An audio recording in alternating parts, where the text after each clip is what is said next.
So let's begin. So yesterday we had started with the discussion on nuclear energy, where we understood some of the basics related to nuclear energy. What we understand is that there is a nucleus inside an atom, and in this nucleus you have protons and neutrons. And this nucleus is able to bind all the neutrons and protons with a very strong force, and that's why it is called as the strong nuclear force. And the energy that corresponds to that very strong force is called as nuclear energy or nuclear binding energy. So that is the energy that we want. That's the energy that can be harnessed for electricity generation or for other purposes for that matter. So we see that this is basically how we are looking at this now. So that's the first part. Then we understand that all this energy that it is packing, whether uh, there are three different mechanisms through which we can harness that energy. Either it could be through radioactivity, or it could be through nuclear fission, or it could be through nuclear fusion. So these are the ways in which we can harness that energy. So radioactivity is when, in a natural manner, because of some reason, energy keeps coming out with the particles that keep coming out. So that is called as radioactivity. Then we have nuclear fission, where we see that there is a big nucleus that just breaks into two or three parts, and that is called as nuclear fission. And this is also something that releases a lot of energy. And then you have nuclear fusion. Fusion means to join together. So this is where we see that nuclei of hydrogen, they would join together, and while also releasing a lot of energy. So this is basically what we know until now about nuclear energy, and that is basically a summary of a 2-minute summary of the 2 hours that we had taken yesterday to understand. So coming to the second part of our discussion now, and this is about nuclear reactors. So until now, in a manner, you can say that whatever we have discussed is more of nuclear science, and what we are now about to discuss is more of nuclear technology. So what we are going to start with now is nuclear technology. So to understand nuclear technology, the very first thing that we need to know is that nuclear technology is coming from nuclear energy, the energy that we just spoke of. Now, out of radioactivity, nuclear fission, and nuclear fusion, the most important energy source for us is nuclear fission, because nuclear fusion, as we discussed yesterday as well, it's still into the future. We are still looking into these breakthroughs and small wins that we are getting every day, but it's still something which is in the future.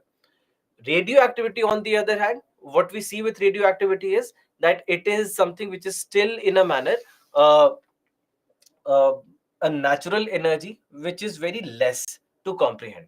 It's very less to even use for electricity generation. Yet, because of radioactivity, we do see that there are a lot of other activities where radioactivity becomes useful.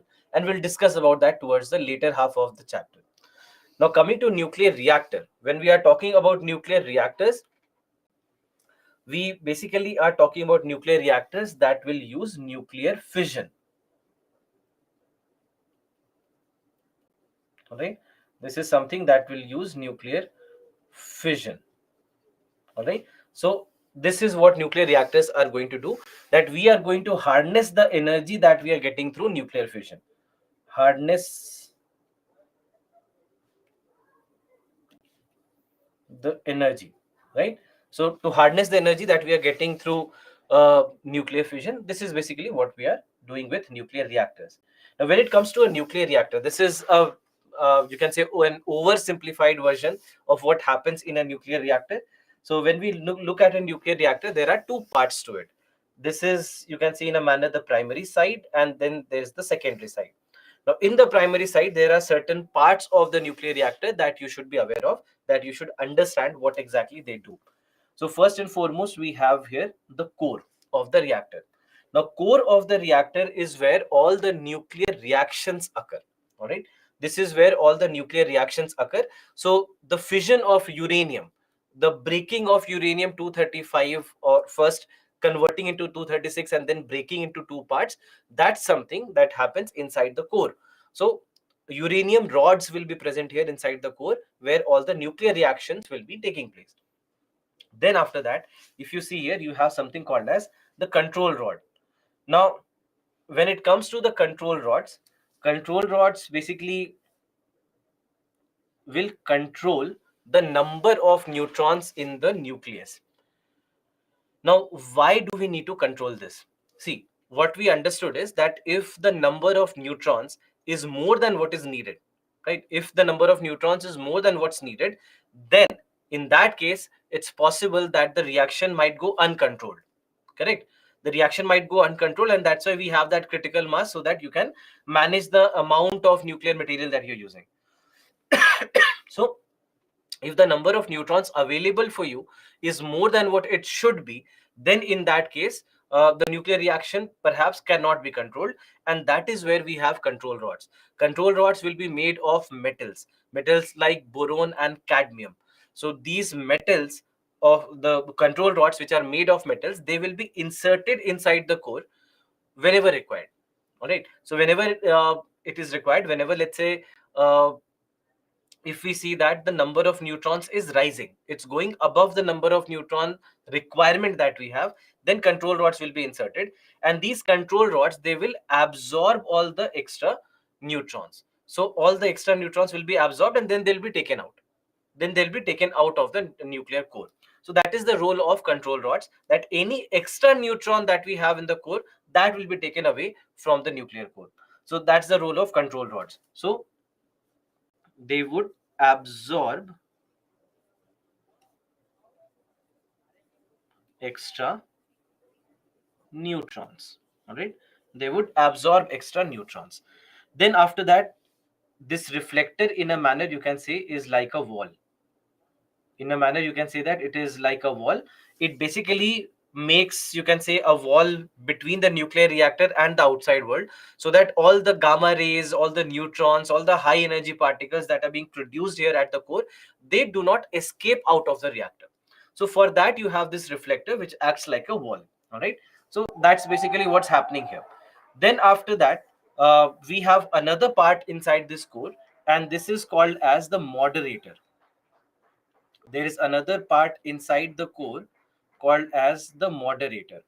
Now this moderator basically is supposed to moderate what? It is basically supposed to control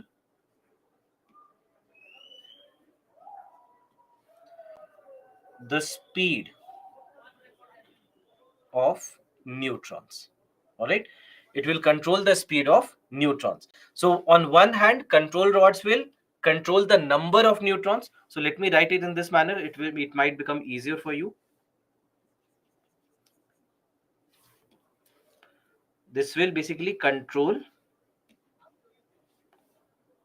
the number of neutrons. All right, it will control the number of neutrons, and moderator will control the speed of the neutrons.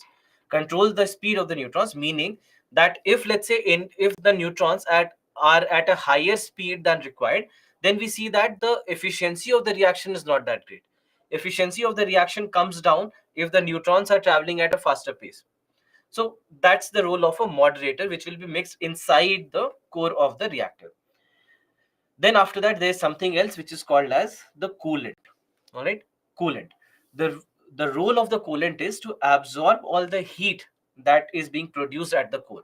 Because of the nuclear reactor, enormous amount of energy is being produced, and all this energy that we are producing here, this energy basically is coming out in terms of heat, in form of heat. So that's why we see that the coolant will be used, and the role of the coolant basically will be to transfer the heat. The role of the coolant will be to transfer the heat. To transfer the heat from whatever is being generated at the core towards the turbine. And then basically, ultimately, we'll see that you have the turbine, and ultimately this turbine will do the same job that happens in a thermal power plant, or a geothermal power plant, or a coal fired power plant. In all these power plants, whatever happens, wherever you have heat being converted into electricity, something similar takes place. And the same is the scenario here as well. We see that something similar will happen in this side. So that's how all the different reactor parts will be responsible for their individual roles. So just to uh, again revise everything, you have the reactor vessel, and reactor vessel basically will hold all the reactor parts, right? All the other reactor parts will be held by the reactor vessel, where you would also have steel walls at least 15 centimeter thick. Steel walls, or sometimes also, as we had discussed, concrete walls. Steel walls or concrete walls will be there. And then after that, you have the core, as we discussed, that this is something that contains the nuclear fuel. And this is where nuclear fission occurs, because you have uranium here and all the nuclear reactions are happening here, as we discussed. Then after that, you have the control rods. And as we discussed, that they have elements or metals like boron or cadmium, and they will absorb the free neutrons, thus help in controlling the chain reaction. So they will be inserted whenever required, and whenever the number of neutrons are in check, they're not required inside the core. So they'll be inserted whenever the number of neutrons keep on rising, or they rise above the required level. Then after that, as we discussed, we have something called as moderators. Now, in case of moderators, there could be something like water or carbon or something like graphite, etc. And they would just slow down the neutrons. All right. They'll just slow down the neutrons which are passing through this. So, as I said, that controlling the speed will happen through moderators, controlling the number will happen through coolants. Then after this, we have the coolants. The role of a coolant again is to conduct the heat well. Basically, to transfer the heat from the core and take it to the turbine, to take it to the side of the turbine. So that's basically how coolant will be working. Now, while using a coolant, we also try to use a substance. We try to use a substance that should not or does not easily absorb free neutrons, because if let's say if it comes down to absorbing of free neutrons, if it does absorb free neutrons, what happens? Already you have the control rods which is meant to absorb extra neutrons. If coolant also does the same job, then in that case what may happen is that the number of neutrons that you have could go below the required number, could go below the required number of neutrons. So that is why we see that coolant, whatever is the coolant that we are using, whether it is water or carbon dioxide or sometimes even liquid sodium is also used in certain cases. In all these cases, we'll always ensure that we don't use something that easily might absorb the extra neutrons. So that's why these are all the reactor parts. So now when it comes to the reactors, we see that there are different types of designs based on these principles. All right, there are multiple different types of designs based on these principles, out of which there are few that India uses. So we are not really concerned about what other parts of the world or other nations are using. We'll focus on the ones that India uses and the part or the types of reactors that have been a part of India's nuclear program. So the first one here is pressurized heavy water reactor. Now, pressurized heavy water reactor. So when we say pressurized heavy water reactor, just understand all these things, that what are these reactor parts that you have in them. So first, the fuel. The fuel that we use here is enriched uranium. So remember, we discussed yesterday that we enrich uranium so that you enhance the amount of uranium 235 in uranium mix that we have. So that enriched uranium will be used as a fuel here. The moderator and the coolant will be water, right? So water will be used as moderator and coolant. So now in this particular scenario, the name says pressurized heavy water reactor. Pressurized heavy water reactor. So let's try to understand why pressurized. I mean, if we are saying that it is pressurized heavy water reactor, it must mean that it is functioning at high pressure, correct? It should be functioning at high pressure. That's why the name pressurized heavy water reactor. So first question arises, why pressurized?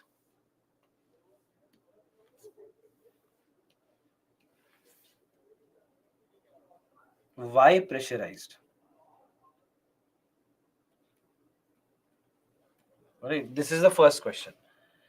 Now, if you remember, we discussed something similar in geothermal energy as well, where we were discussing about flash tank. Do you remember what I told you? That why we maintain high pressure in the below the flash tank? Why do we maintain high pressure? What happens at high pressure?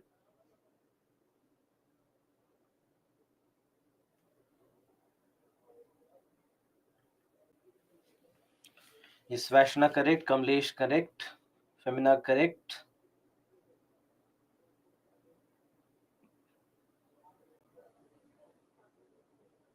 Abhijit correct, Garvit correct.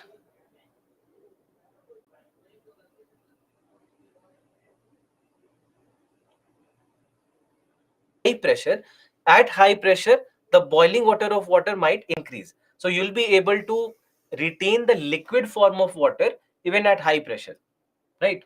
And in that way, it will be able to absorb more heat without converting into steam, correct? So something similar we try here as well. That why pressurize? So that so that water could absorb more heat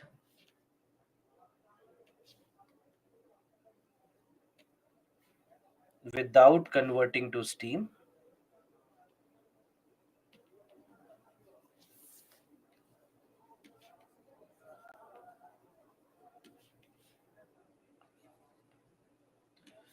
thus increasing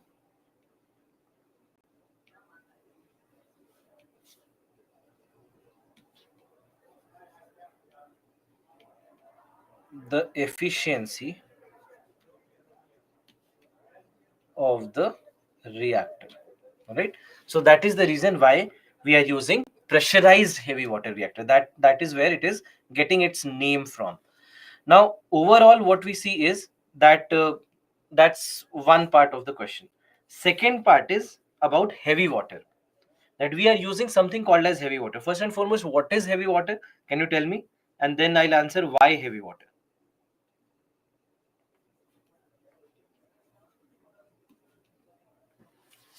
What is heavy water?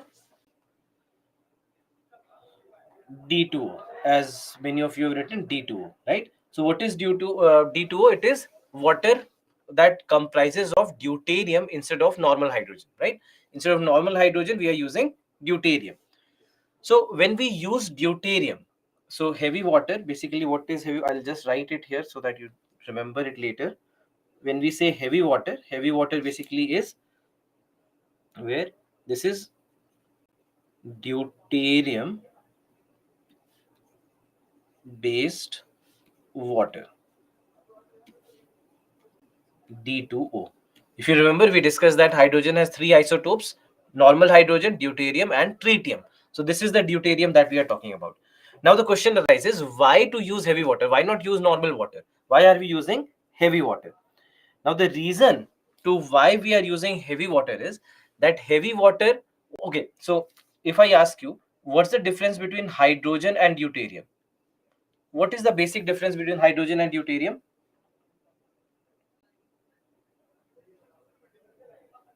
Mass number, that's correct. Number of neutrons, yes. So we know that hydrogen has one proton and zero neutrons, correct? Deuterium will have one proton and one neutron, right? Deuterium has one neutron.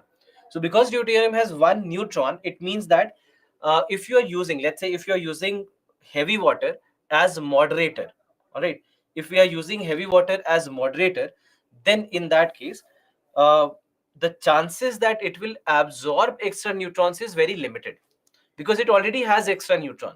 It already has one extra neutron. So the chances that it will be able to absorb neutrons is pretty limited. All right. So that's why it becomes a better moderator or a better coolant for us. It will be used as both coolant and moderator. So it becomes a better coolant and moderator as compared to normal hydrogen based water. Then the question arises that why not use tritium? Tritium has two neutrons. So the chances will be even lesser as compared to deuterium based water. Now, the reason here that why we don't do that, all right, the reason why we don't do that is that tritium based water is very highly unstable. It's very difficult to control it. It's highly radioactive. So it's very difficult to control it, and hence deuterium based water is better suited to be used as moderator and coolant instead of tritium based water. So it is in a sweet spot, you can say that it's better than hydrogen based water, and it is better than tritium based water as well. So that's the reason. So why heavy water? Because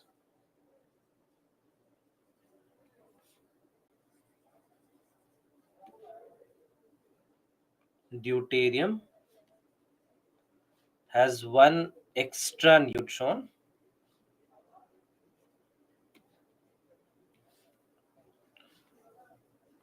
so the chances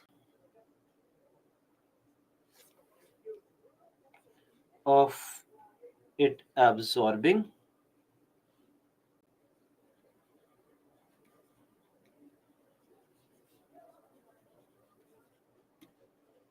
neutrons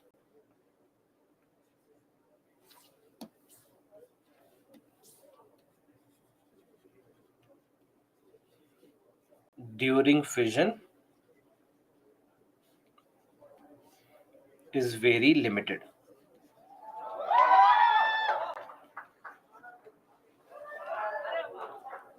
That is one. And I'll also write here why not tritium based water, that why don't we use tritium based water. So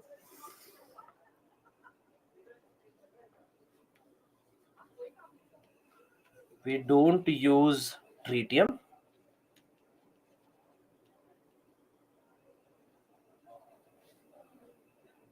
as it is highly radioactive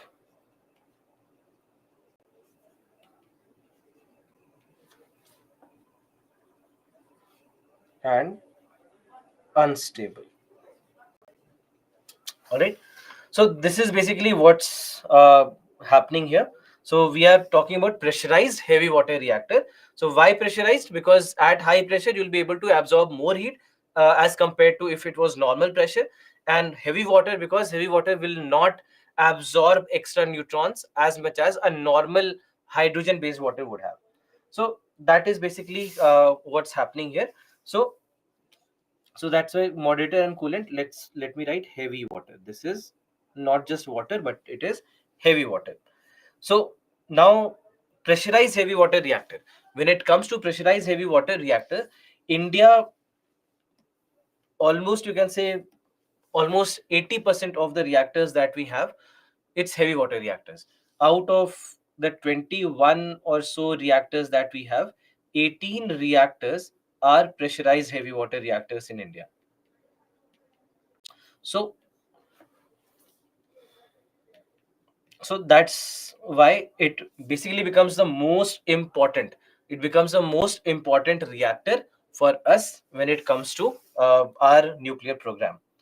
Now how exactly does it work? It's a very simple working. You don't need this diagram, I mean it's just for your reference.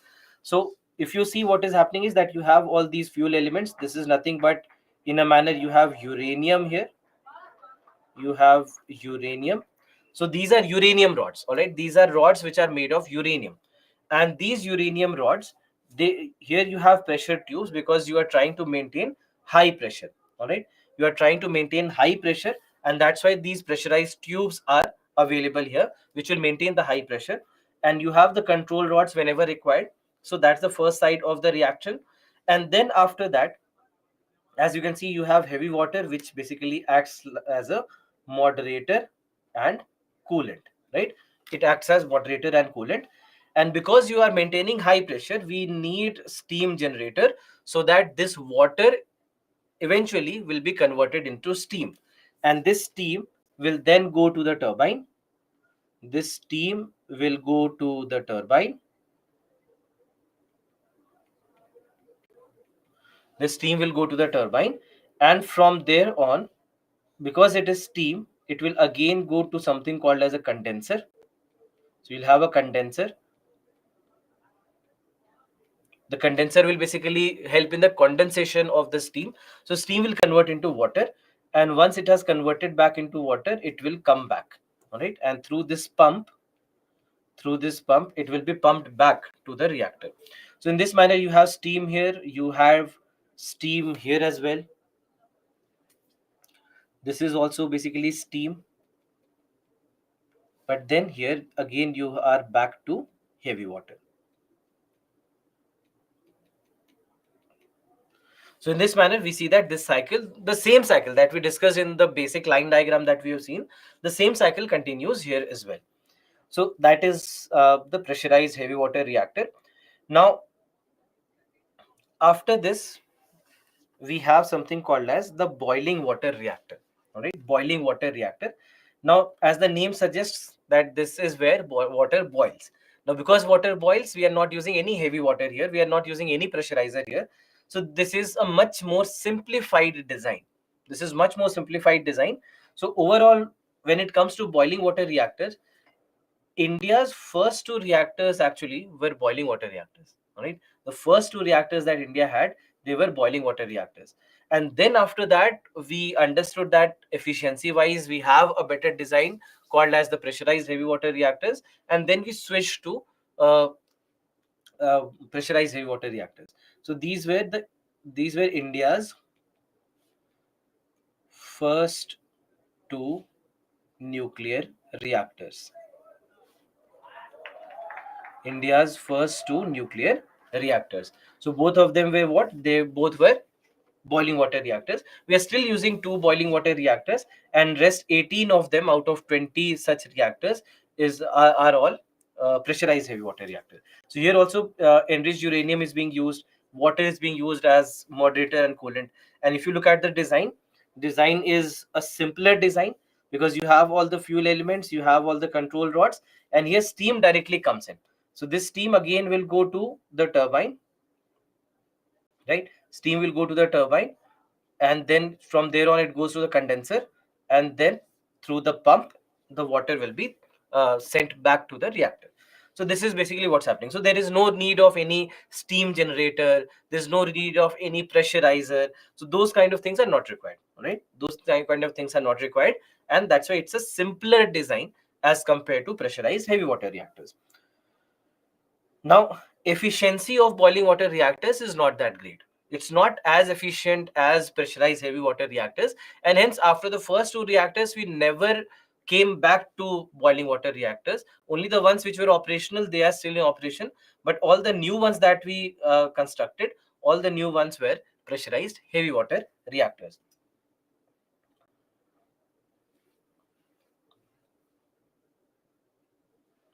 Then we have something called as the fast breeder reactor. Now again, just try to break down the words and understand the meaning. We have a fast breeder reactor. Fast basically comes from the fact that we basically want fast neutrons to work.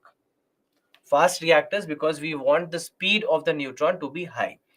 Now, how to get high speed neutrons? What is that part of a reactor that controls the speed of the neutrons? It is the moderator, correct? So because moderator does that, and that's why we see that this is basically where uh, they they don't use moderators. So they, because they don't use moderators, the working of this reactor will happen at a high speed, right? It will happen at a higher speed. So that's why these are fast reactors. The second term that we are using here is breeder. So first term is fast, the second term is breeder. Now why the term breeder is being used? Breeder is being used for a very unique reason, that the reactor produces more amount of fissile material than it consumes in operation. Fissile material meaning the material that can undergo fission. When we say fissile material means that this is the material that can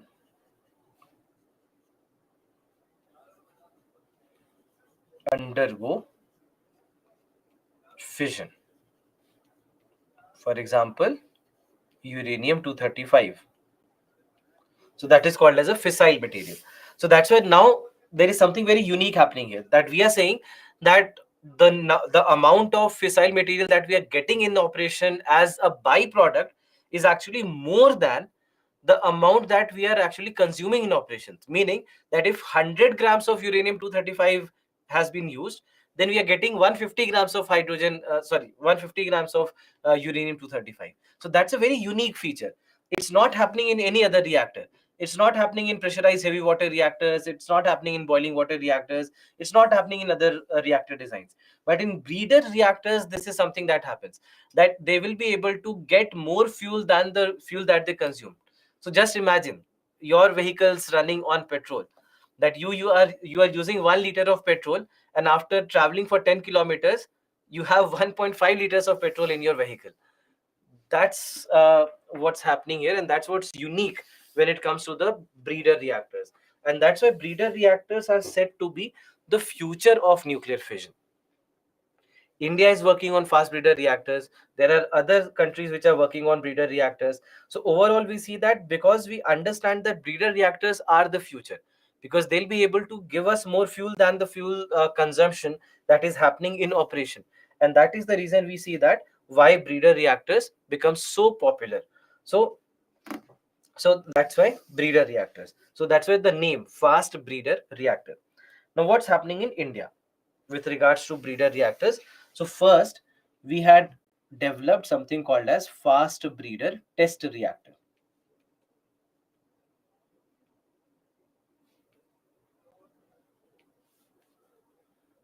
Fast breeder test reactor. Now, this fast breeder test reactor basically has been in operation for more than 20 years now. It has been giving us energy. It has been giving us good output, and electricity generation has been happening through them. Then after that, there is something else which is under construction, and this is prototype fast breeder reactor.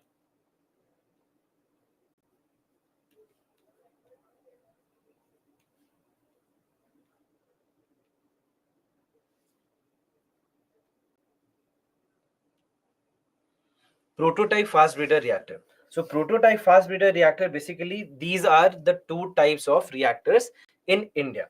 All right, these are the two types of fast breeder reactors in India. So I'm just writing it here. These are India's fast breeder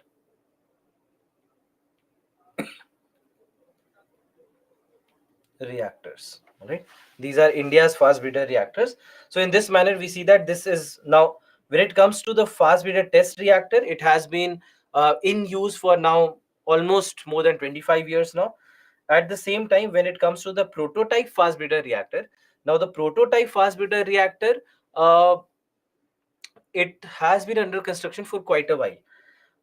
2012, I mean, in 2012, when the previous government, the UPA government, was at the center, they were asked the question that what's the status of the prototype fast breeder reactor, and they had said that the construction has almost completed and very soon it will be in operation. So this was 2012. 10 years later, last year, again, the same question was put forward to the NDA government, that what is the status of the prototype fast breeder reactor. The government exactly said the same thing, that the construction is almost completed. It will take another 1 year or so for us to make it live. So 10 years later, the government's changed, but the answer did not. So what happened? Why this prototype fast breeder reactor is taking so much time?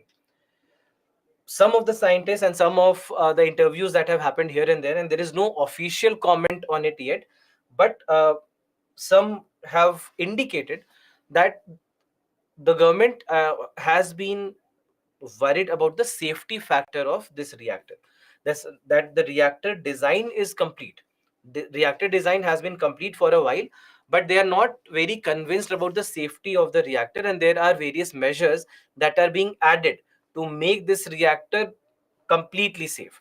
And that's the reason why it is believed that why prototype fast breeder reactor yet is not in operation, but very soon it is expected that it will also go in operation. So that is, you can see in a manner, this is the status that we have right now with the prototype fast breeder reactor.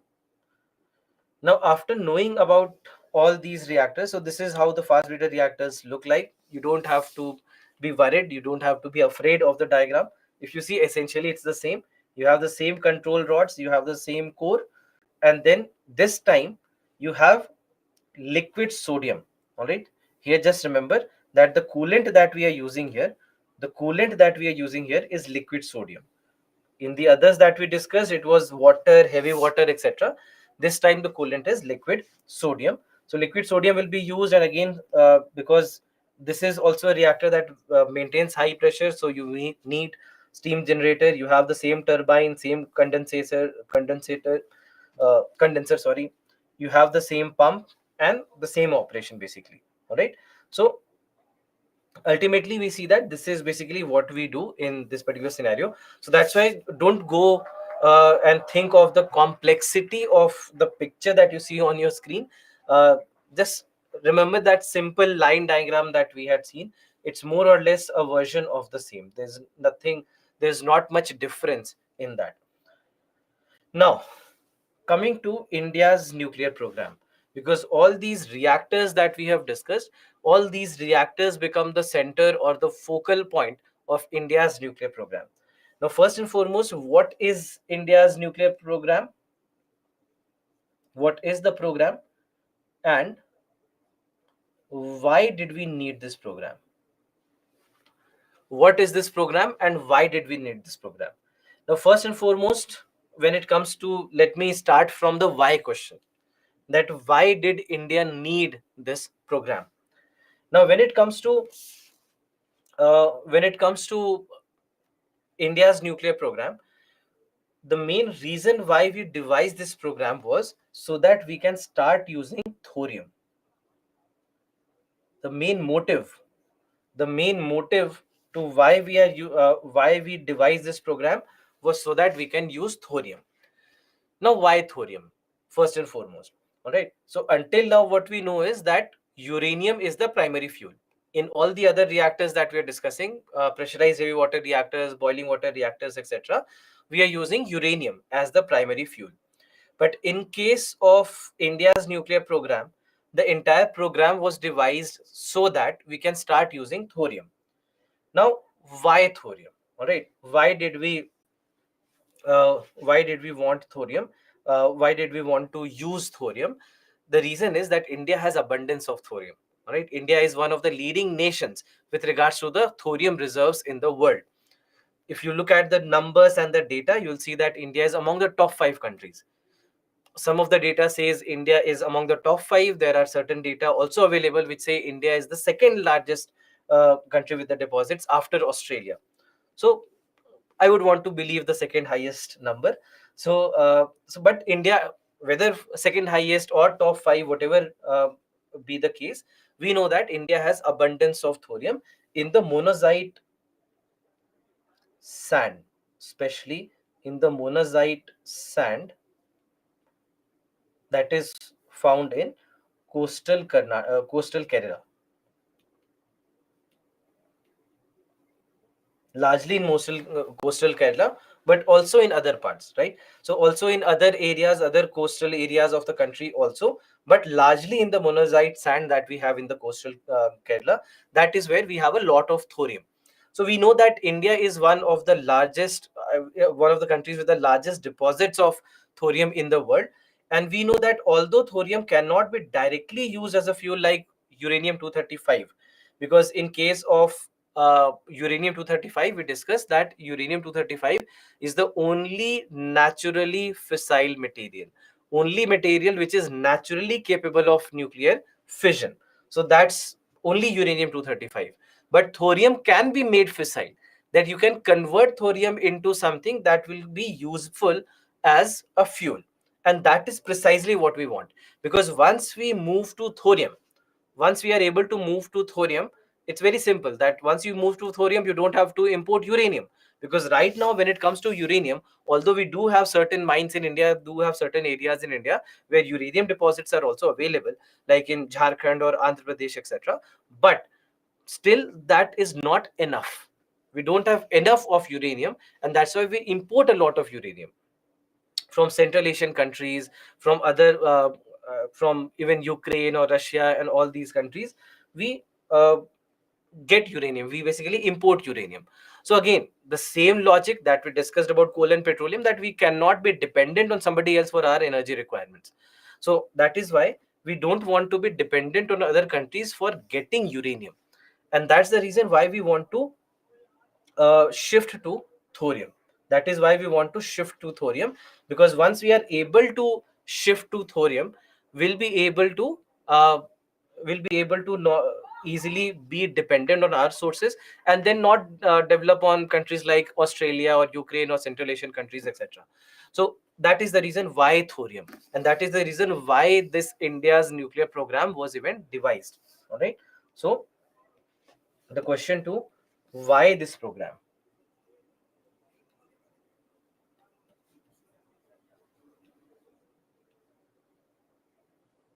Why this program? Because we wanted to start using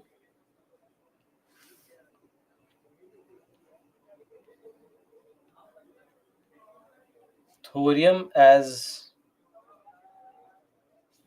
our nuclear fuel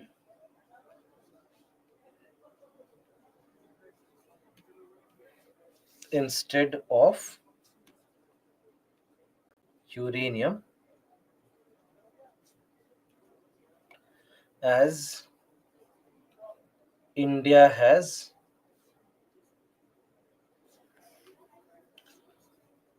one of the largest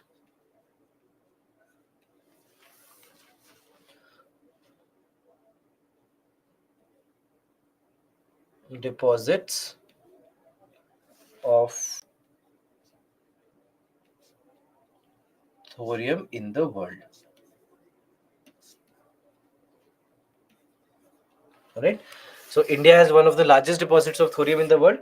That's the reason why we wanted to shift to thorium instead of using uranium, where largely we are dependent on just the imports. All right. So that's why this program. Now coming to, what is this program?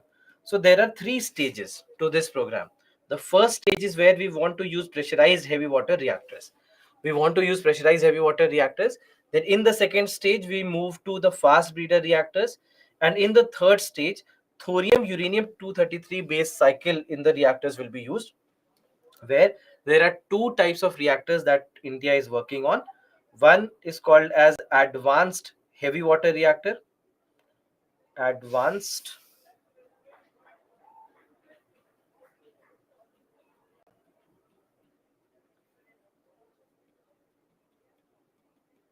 heavy water reactors. And the second one is called as Indian molten salt. Indian molten salt breeder reactor. So these are the two reactors that we are using, and both of these are supposed to be used in the third stage. So that's why right now they're under construction, because we haven't still reached the third stage. So let me discuss this with this particular diagram, that what exactly is happening here.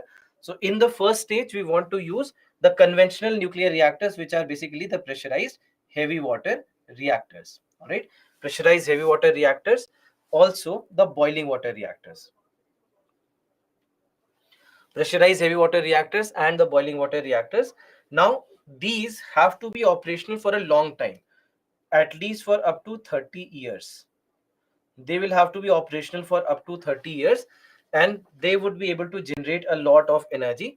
But while they generate a lot of energy, they also produce plutonium.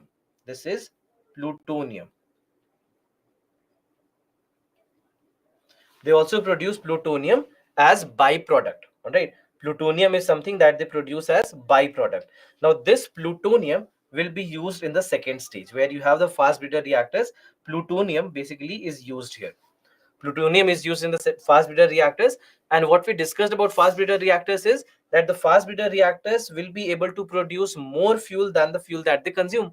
So that's why they'll be able to produce even more amount of plutonium, right? They'll be able to produce even more amount of plutonium than they are consuming in this operation. So that is why plutonium, to get this plutonium, we are using stage 1. Now, let me ask you one question here again. So, my question is that why are we dependent on pressurized heavy water reactors to get plutonium? Can we not just get uranium from somewhere, just like how we are importing uranium or mining uranium? Can we not do something similar for plutonium? Can you think of reasons why we can't do that? Why are we waiting for 30 years to get all this plutonium so that our second stage could run?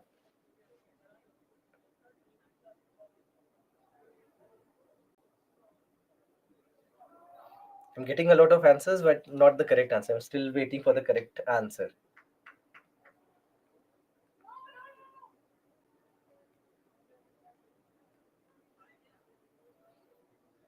Yes, Kamlesh, you have given the correct answer. So the basic reason why something like this, plutonium is not natural. Plutonium is a man-made or an artificial element. So you only get plutonium out of these kind of reactors or these kind of nuclear reactions. So just like, for example, let's say when it comes to uranium, we can mine uranium, correct? We can mine uranium and use uranium. But in case of plutonium, that cannot be done. Plutonium will only be produced through nuclear reactions. So unless there is a nuclear fission happening somewhere, you can't get plutonium. Unless there is some kind of radioactivity happening somewhere, you can't get plutonium. So plutonium is not naturally available, as is the case with uranium. So that's why we have to depend on this process so that we can get enough of plutonium so that we can run our second stage. This is the reason, because plutonium is something that is only produced only produced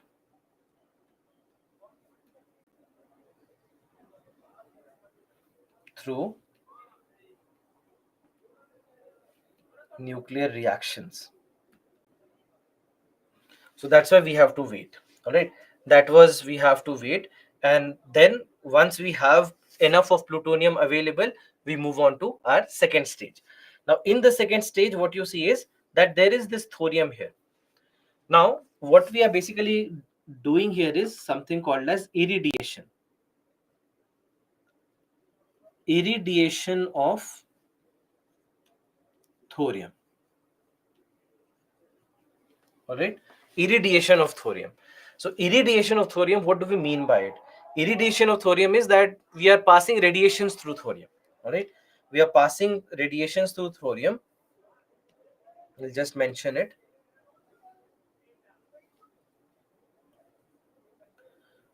Passing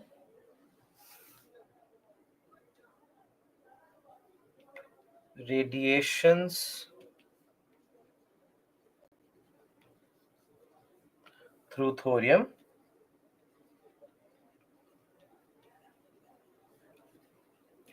to convert it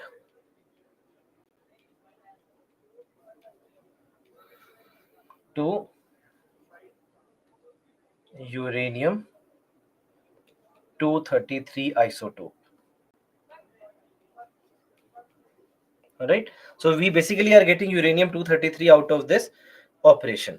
Now uranium 233 has a similar problem with plutonium, that it is also something that we can only produce via these kind of methods. It is again not something which is natural uranium. If you remember, we have two: uranium 235 and uranium 238. That's it. Others are not natural.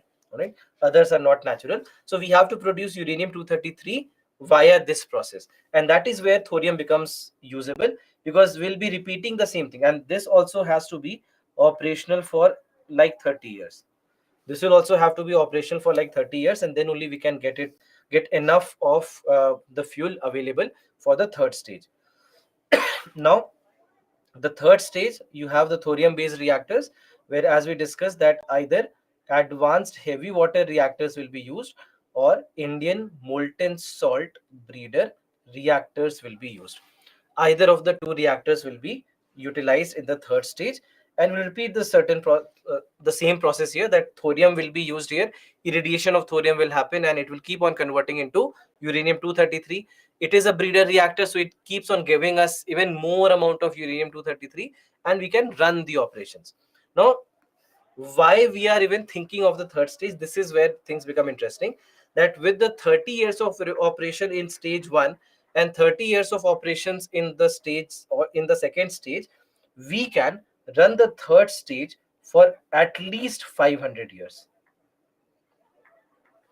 We can run the third stage for at least 500 years.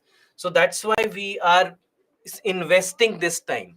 That's why, although this is something, when it comes to India's nuclear program, India's nuclear program was devised in the 1960s. This program took its shape in 1960s, and it was the effort of Dr. Homi Jahangir Bhabha and others who basically led to something like this. That they have been pioneers, and especially special mention to Dr. Homi Jahangir Bhabha.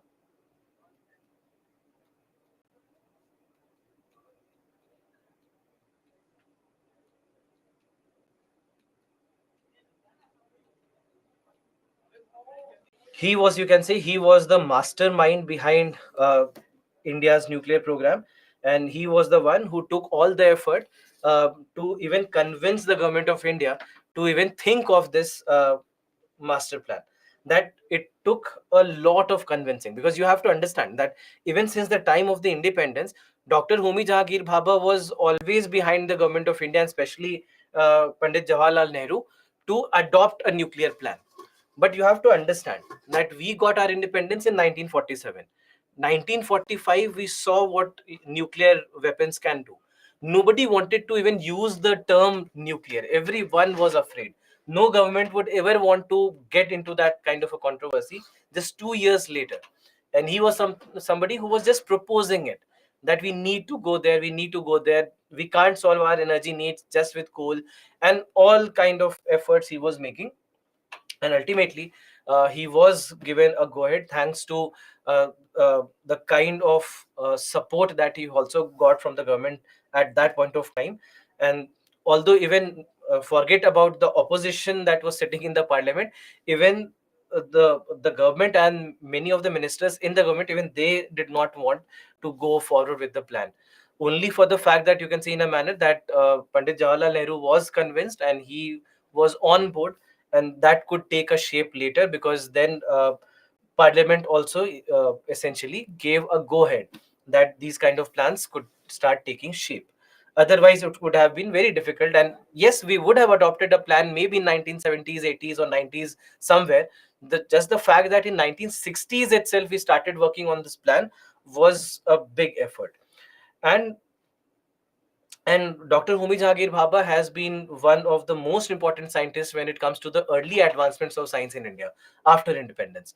Not only in nuclear program, but also in space program, along with other scientists, other very, very important scientists like Vikram Sarabhai being one of them, Satish Dhawan being one of them, Dr. Bhaskar being one of them, and all the other scientists who were also a part of the program back then. And then later on, the younger scientists like Dr. APJ Abdul Kalam also coming later.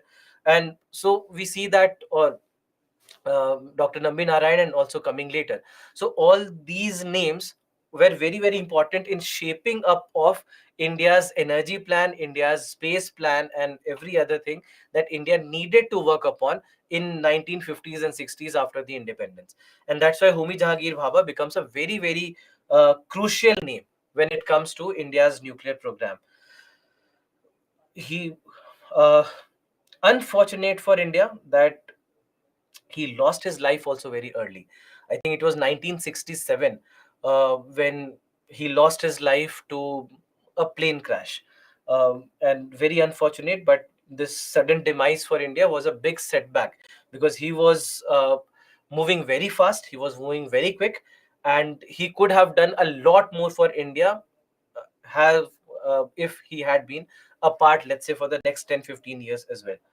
And that's why it is also said, and there are stories behind it, there are books that have been written, there are even TV shows that have been made on it, that probably it was not a natural accident, and it was even, they say that probably US intelligence agency, the CIA, the Intelligence Agency of the US, they might have been behind this accident, because uh, US did not like the way India was moving fast, and also because how close India was to USSR back then.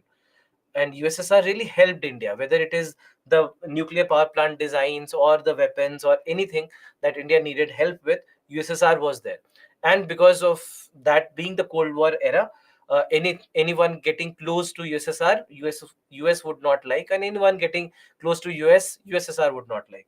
So all these things were panning out in the world, including India. And this is where it is also said, it is also believed that it might be a possibility. But unfortunately, whatever be the reason, we lost him early. And but at least he had given a shape to India's nuclear program by then. Or it was 1966, as Garvit you have mentioned. So yes, maybe. So I was confused with 1966 and 67. Yeah. So this basically is what India's nuclear program has been, and there are three stages to India's nuclear program. Now, when it comes to nuclear waste disposal, now we know that, okay, fine, this is the India's nuclear program, and we are able to generate electricity from nuclear energy with the help of this program.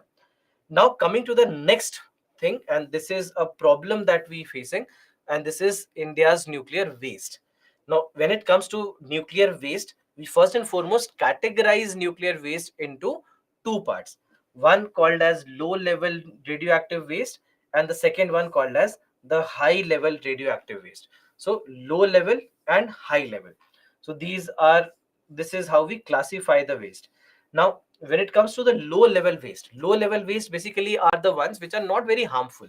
That's why low level, because they are not very harmful for us, they are not very highly radioactive, and that's why it's easier for us to dispose them. It's easier for us to dispose them. But at the on the other hand, when we talk about high level waste, high level waste is where it can be dangerous, because this can be highly radioactive.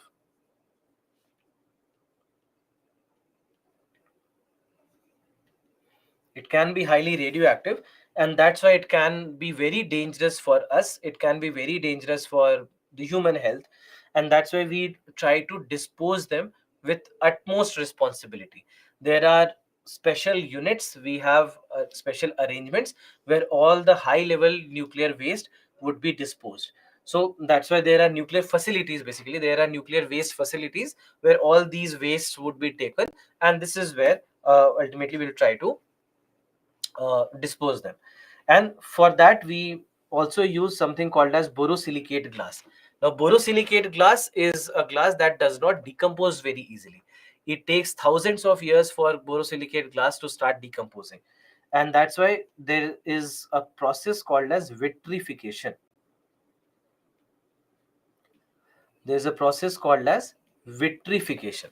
Now vitrification as a process is where we are trying to capture the nuclear waste in a borosilicate glass, which is a kind of a, you can say, a leach resistant form, ultimately solidified form of borosilicate glass where we are using it. So that's why this process will be used for disposing uh, any high level waste, anything that can be radioactive, anything that can be extremely dangerous. Now, coming to the last part of our discussion, and this is about the applications of nuclear technology. We see that there are applications in various different fields, whether it is agriculture, whether it is medicine, whether it is industries. In all these cases, we see that nuclear technology, in one way or the other, will be very, very useful.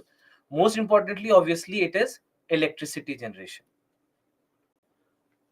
So, I would say that there is no other application that is more important than electricity generation, whether it is through nuclear fission in the present or whether it is through nuclear fusion in the future, right? Whether through fission at present or with fusion in the future, this is what we want. We want to generate electricity with the help of nuclear fission and fusion. So that's the most important, I would say, that's the most important uh, use of nuclear technology right now. And all these reactors, etc., that we are discussing for that reason, because we want to generate electricity out of it. Now, coming to other applications are largely based on radioactivity, some form of radioactivity. For example, agricultural application. uh, it can be used in water and soil management, for pest control, for animal productivity, for food safety. In all these cases, we can make the use of radiations. We can make the use of various radiations and controlled amount of radiation. Let me write this: controlled radiations. All these things can be used, all these things can be achieved through controlled radiations. So for example, when it comes to pest control, so for pest control, we will use controlled amount of radiations so that we can kill the pests in our food articles, in our crops, everywhere. So that is basically how it can be done. At the same time, in agricultural applications, we also have nuclear fertilizers. We are even using nuclear fertilizers. So for example, we use nitrogen 15. We use nitrogen 15. Now nitrogen 15 becomes very, very crucial in giving us an idea about the absorption rate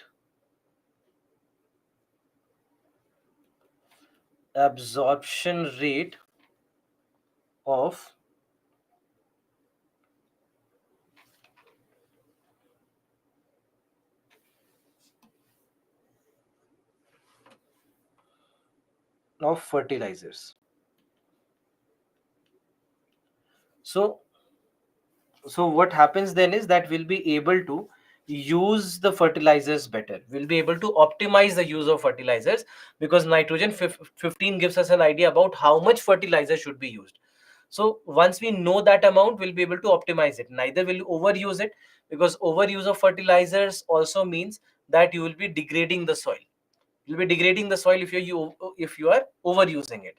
On the other hand, if you are not using enough, obviously the growth of the crops will not be good enough. So that's why we need to find that optimum amount of fertilizers to be used, and that is where we see that these nuclear fertilizers are useful. Then after that, it can be used for carbon dating. Now, in case of carbon dating, we use carbon 14, another radioactive form of uh, carbon. Now, in this manner, in this scenario, what we basically see is that even if you have something which is 10,000 years old, 20,000, up to 50 to 60,000 years old, we'll be able to find the age of them. And why we are able to do that is that in the living organisms, the ratio of carbon 14 to carbon 12 is fixed.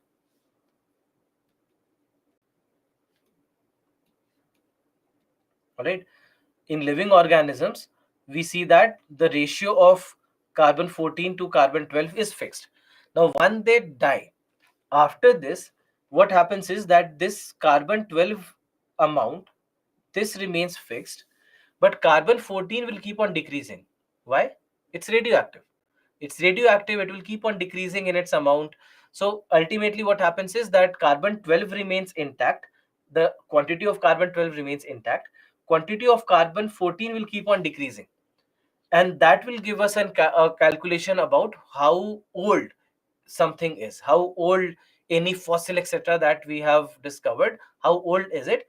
To find that, we'll just try to see what is the difference between carbon 14 to carbon 12 ratio.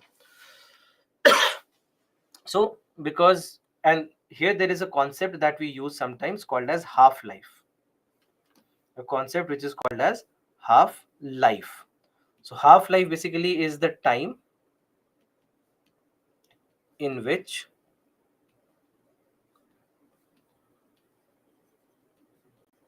a radioactive element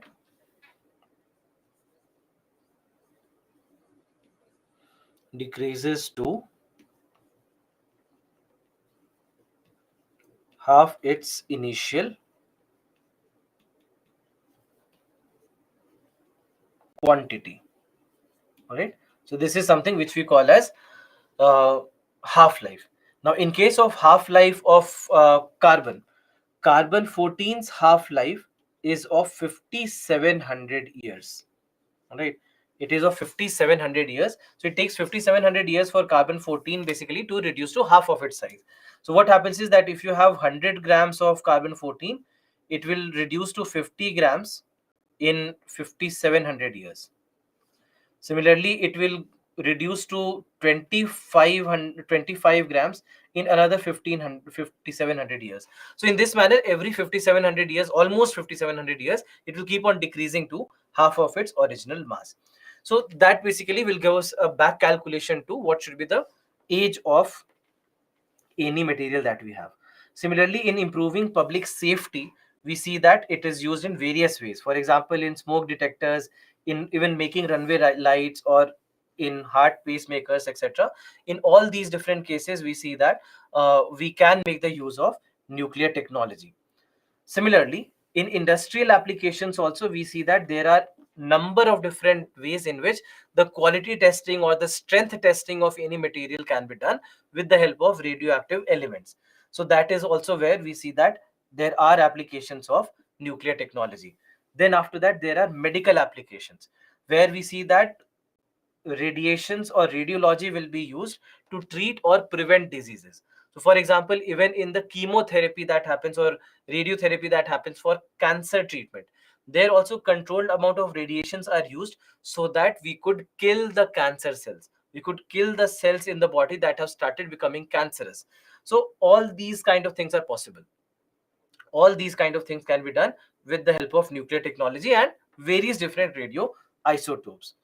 And then lastly, even in space technology, right now ISRO is working on something called as radioisotope thermoelectric generators.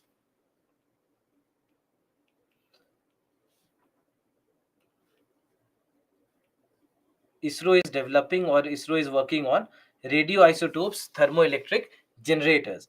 Now, in this particular scenario, when it comes to this, what we see is that this will help in providing the required power, especially when we take deep space missions, when we are going away from the sun. Whenever we are near the sun, in case of, let's say, Aditya L1, Chandrayaan 3, and Mangalyaan, and all these, then in that case, solar energy is extensively used.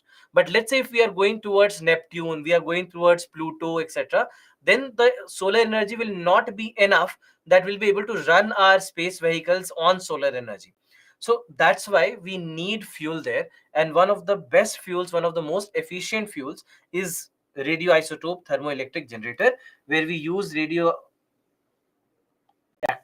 isotope, that is plutonium 238. So that's something that also is being developed by ISRO, which is an indication that maybe in the future we are also going to look towards a deep space mission.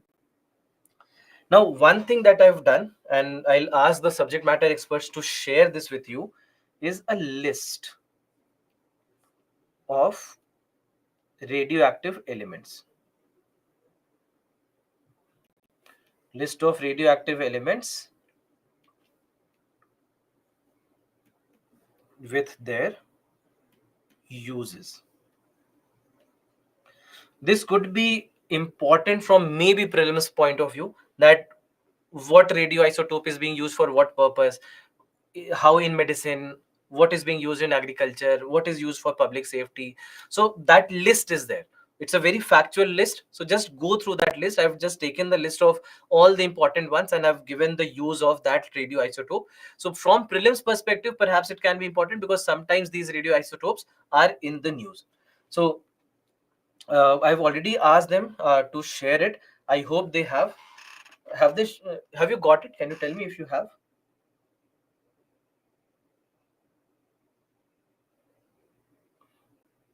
Some of you are saying yes, some of you are saying no. Anyway, I'll ask them again. I mean, after the class, whenever I get to talk to them, I'll tell them. So this is just a list that will be important, if at all, from your prelims perspective.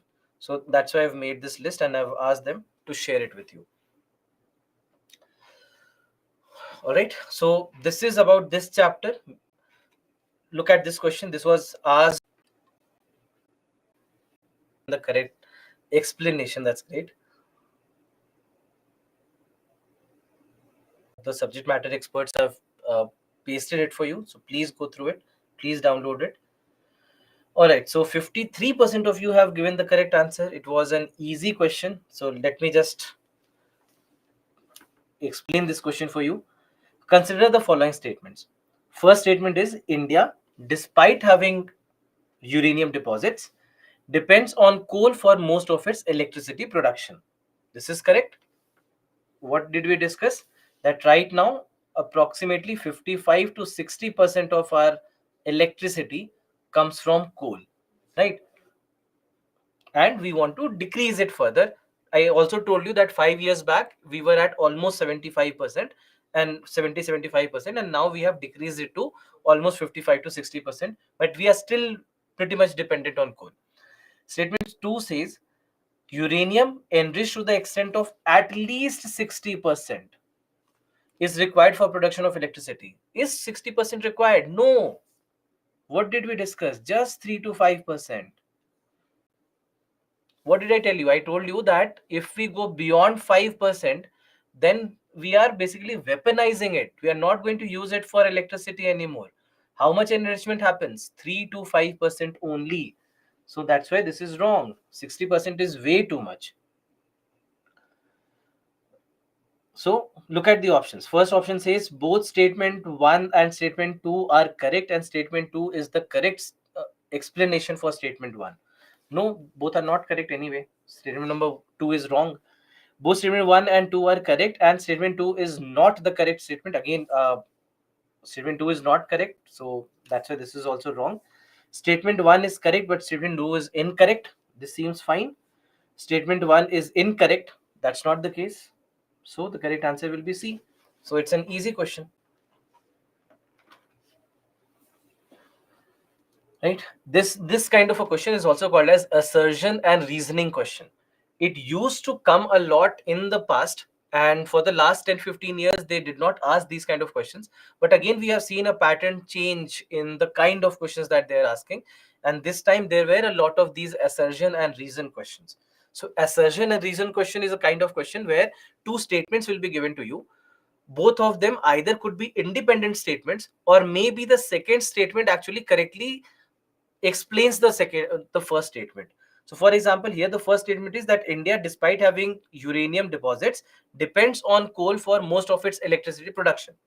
Let's say the second statement was that getting energy from coal is much cheaper as compared to getting it from uranium. Or another way to write it could have been the technology behind getting energy from coal is easier compared to getting it from uranium. Both these statements are correct. So then you could have marked A, that both statement 1 and 2 are correct, but statement number 2 is a correct explanation for statement number 1. Another case, let's say statement 1 was what it is right now. Statement 2 could have been something else. Like, let's say uranium enriched to the extent of 3 to 5% is required for production of electricity. Now, in this case, statement 1 and 2 both are correct, but statement 2 is not the correct explanation for statement number 1. Right? Both of these individually are correct, but statement 2 does not explain statement number 1. So this kind of question, now we see that they have come back to. They used to ask it almost 15 years back, but now we see that they have revisited this kind of a question. All right. Next chapter is biotechnology, but before that, if you have any confusion, any question that you want to ask, please ask your questions now. Basically, we know that a lot of fruits, vegetables, etc., they will be damaged because of the action of decomposers or bacteria, microorganisms, etc. With the help of radiations, we kill those microorganisms, we kill those pests or even smaller pests, etc. Even in the crops, we can do that. So with that, you increase the longevity. We'll be able to store these fruits and vegetables better. Even in the seeds, we can store the seeds in a better manner. So there are all these things that can be done. Similarly, there are some radioactive elements like nitrogen 15, which is used as a fertilizer. So that's why we say that all this is nuclear technology.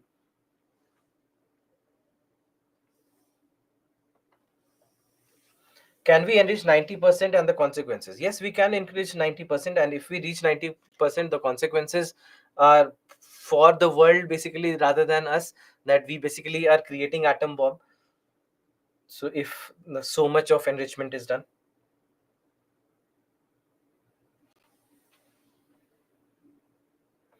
Thorium is only available in the coastal region of Kerala or elsewhere also. We do have it in coastal Karnataka as well, other parts of the southern coast also, even in Tamil Nadu and Andhra coasts also we have found it. But Kerala coast has the most of it.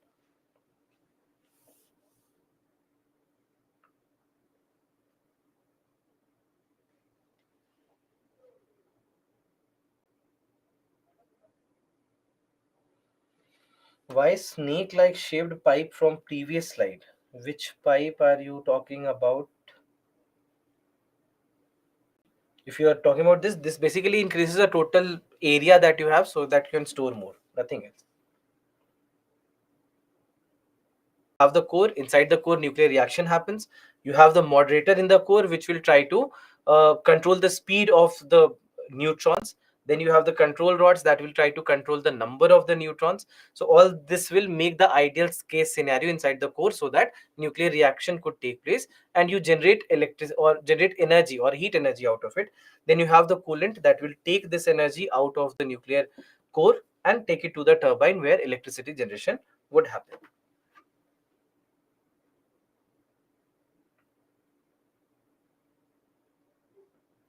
What is the government concern regarding implementation of fast breeder reactor? It basically is the fact that they are still not convinced about the safety of the reactor, and they want to be 100% sure about the safety before the operations could begin, and that is why there is a significant delay that has happened.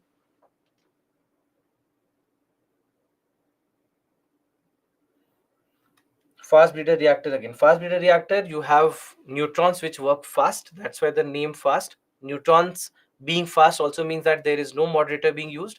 And then breeder because it produces more fuel than the consumed fuel. And that is why fast breeder. Didn't understand vitrification. In case of vitrification, what we are doing is that in vitrification, we basically take small glasses, all right, and the nuclear waste will be put in the glass and you will cover it with the glass. You will basically encase it inside this glass.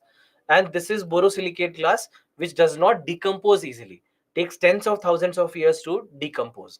And that is basically what we are doing in the process of vitrification. What's the use of uranium 233? We are simply using uranium 233 as a fuel in our second and the third stages, rather in the third stage, not the second.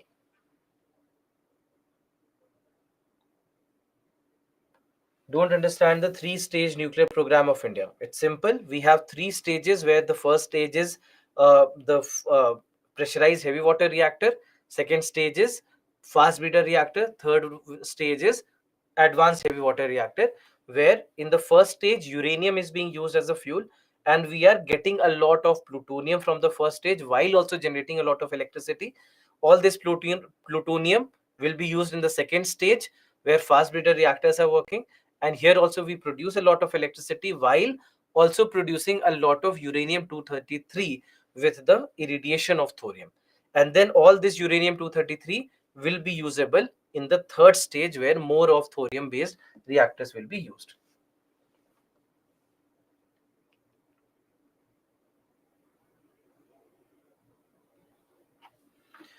In fusion, can we use the energy generated in the initial fusion process for further fusion process? It's very difficult to do that. The manner in which the fusion plants work is pretty complicated, and that's why reusing that energy is not that easy. And it's, I mean, an easier way is to use electricity from outside from any other source that we are generating.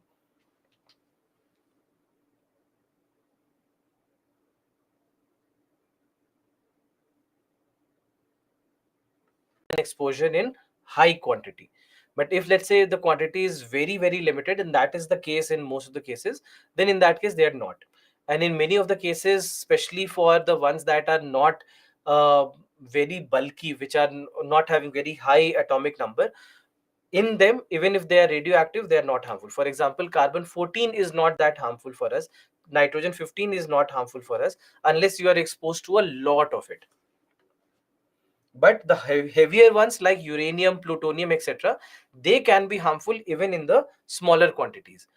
A basic thumb rule is that if the half life of any radioactive element is less, then it is less harmful. If the half life is more, then it is more harmful. For example, plutonium has a half life of 20,000 years. 20,000 years. So that is why it is much more harmful as compared to many of the others.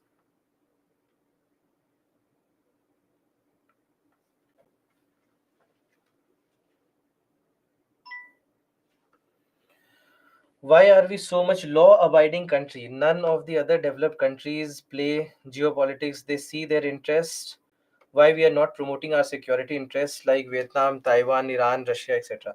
We do. I mean, we are not being aggressive about it, but it's not that we don't promote our security, we don't promote our requirements. We do that. That's the reason why we are silently developing all these things. We are right now among the best of the powers in defense. We are right now one of the best powers in space technology. We are slowly and steadily getting to a point where we will also develop a very good energy resource pool. But at the same time, you also have to understand that India got its independence in 1947, and we then started working on the very poor form in which the British had left us. So for European countries, it has been easy because they haven't been marred by a colonial power. So that's why they have earned their resources. They generated their resources. They colonized us because so that they could get those resources. Same goes for US. Russia also has been largely uh, because like Russia also has had a large resource pool. Same goes for, if you, for example, you've mentioned Iran. So there are other geographical reasons also for that. So all that also has led to us not being in the same position, but we are growing. We are growing, and you look at the data since 1947, how slowly, gradually, every decade we have done better than the previous decade. So it's not that we are not doing good, it's not that we are not looking after our interests. We are, in any way possible that we can do, we are. But we also have to maintain relations, because we are right now, we are not completely independent. We are dependent on a lot of countries, and that's why there are a lot of decision making where we cannot be independent enough. So that's why many a times we see that we might take a step back, but it does not mean by any way that we are not growing.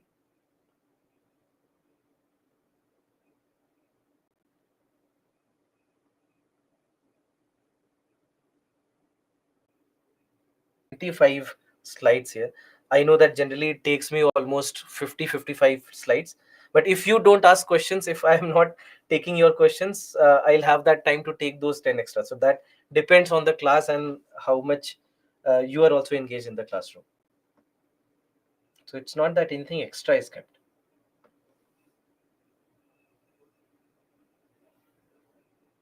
Is borosilicate glass used in fast breeder reactor? Everywhere. I mean, wherever you have nuclear waste to dispose the nuclear waste, we use the glass.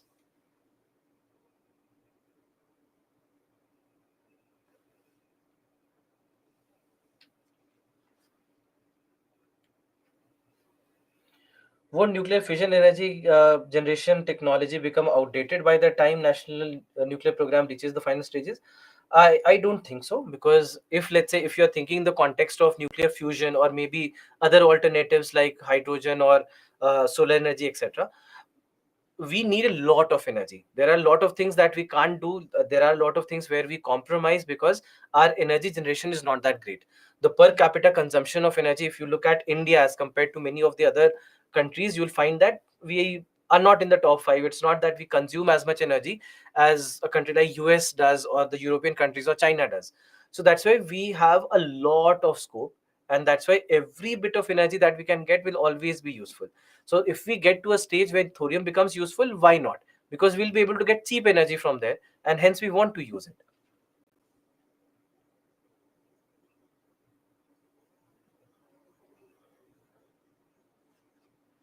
What is the issue relating to Japan releasing nuclear water?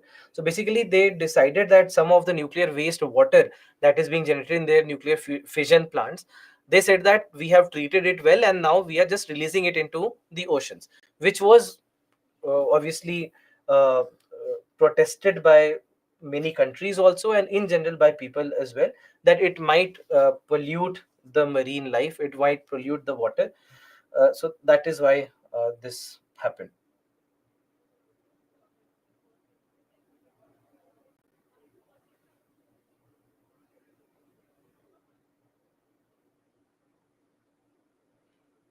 Can uranium be enriched to beyond 100%? How can happen it beyond 100% is nothing, no?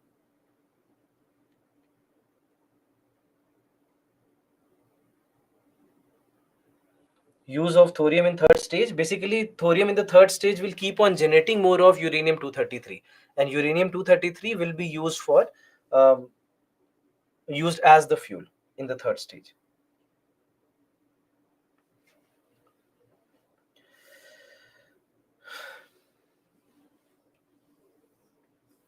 Right. So I've taken, I think, most of the questions. Whether in prelims or in your mains examinations, the questions have been coming. In prelims, obviously, every year, at least one question, if not two or three, comes from biotechnology. In the mains examination, not every year, but maybe every second year, one question does come. In the mains examination, the questions that have been asked from here have been fairly simple. In the prelims examination, although I cannot claim so. I can't say that the questions that have come in the prelims examination have been easy. In prelims, the biotechnology questions largely we see that have been moderate to difficult level questions. We'll discuss a lot of these questions that have been asked in the past papers. But overall, as a chapter, first and foremost, it's not as big a chapter as the first two have been. So now onwards, the chapters that we have, these are pretty small chapters as compared to our first two giant chapters. But biotechnology, from the perspective of the examination, is very, very important. Prelims and mains, every year, you should expect that a question will come from here. Now, first and foremost, what do we mean by biotechnology? What is biotechnology? So, again, there are two words from here that we are discussing. So, when it comes to this word, you have two terms, bio and technology. Now, this term bio, this comes from a word that is bios. As you can see there, that it comes from two words. One is bios, it is a Latin word for life in a manner. So that's why biology also derives from here. So bios, basically, you can see in a manner, it is something which is related to life. And then the second term is technology. Okay, what is technology? We are discussing the subject of science and technology. What do you mean by technology?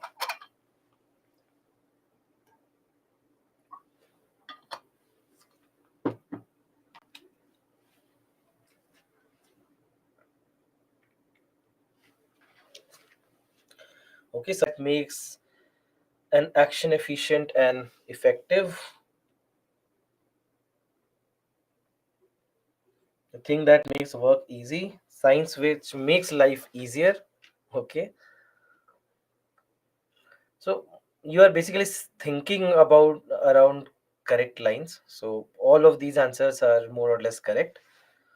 In very simple words, technology is nothing but application of science.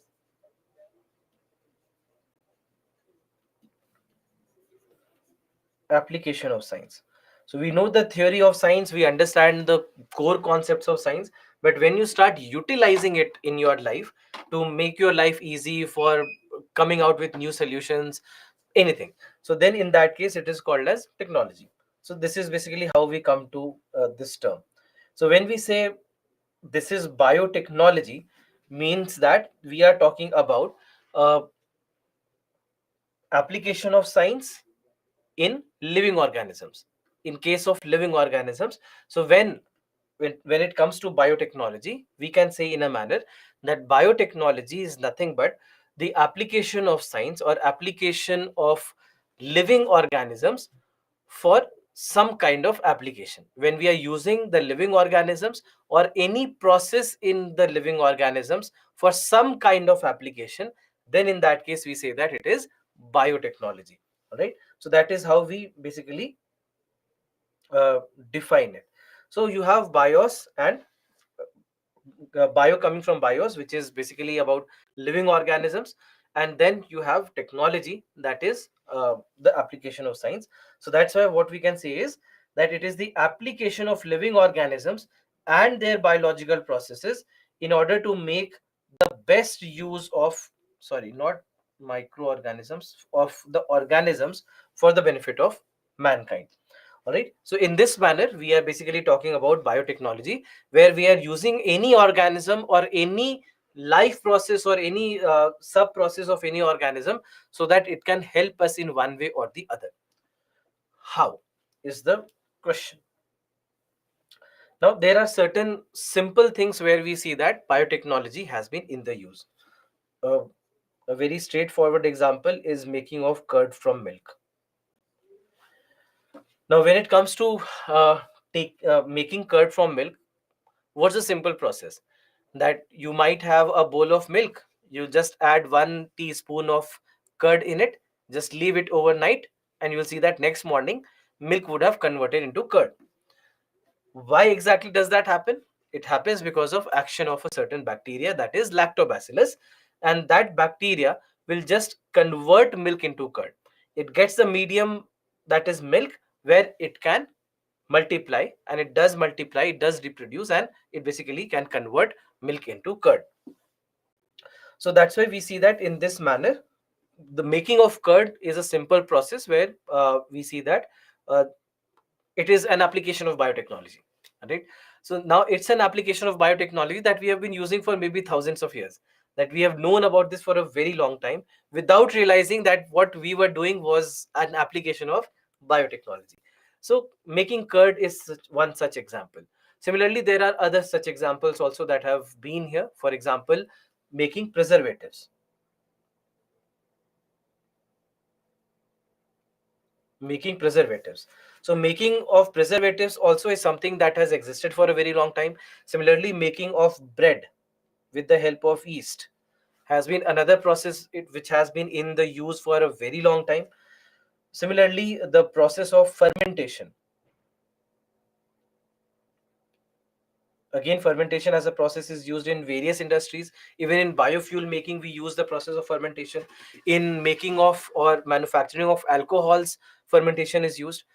And all these are processes that have been in the use for a very long time, for more than 1,000 years, a couple of them. So for example, the process of fermentation, meaning making alcohol. So making of alcohol goes back in history before curd. So in a manner you can say that the humankind knew its priorities, that before understanding how to make curd, we first understood how to make alcohol.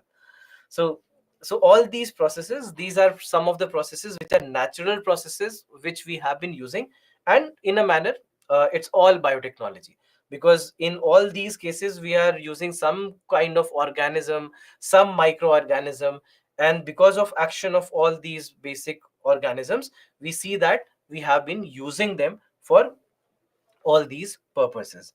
So that's all biotechnology, right? This is all biotechnology. But when we are talking about biotechnology today, we are talking about modern biotechnology. Now this modern biotechnology is different. Modern biotechnology is different, or in a manner you can say a branch which is also sometimes called as applied biotechnology. So this modern biotechnology or applied biotechnology is different as compared to these methods, because many of these methods, for example, making of curd, for example, uh, all these you can see in a manner are hit and trial methods. That these are not scientific methods that somebody came across or somebody came up with. They stumbled upon it, they saw these kind of things happen and they used it later, they could use it later, and that became a process in the way. But when it comes to modern biotechnology or applied biotechnology, there are a lot of things in the medical field, a lot of things in the agricultural field, a lot of things in the industries. In all these things we are doing something because of a reason, we are doing something because we know how to do that, and we know that we will get a positive outcome out of it. But in case of all the ones that have been practical methods that have evolved over years, all those have not been modern biotechnology, but just certain processes that we stumbled upon. That somebody saw that curd could be made out of milk, and they started using it. So it was not that they came out with a scientific solution because of some kind of reason, or they saw it under a microscope. No, it's all something that kept on developing as the humankind developed. So, but when it comes to modern biotechnology, it's pretty different. And this is where we see that the use of the genetic material comes into the picture.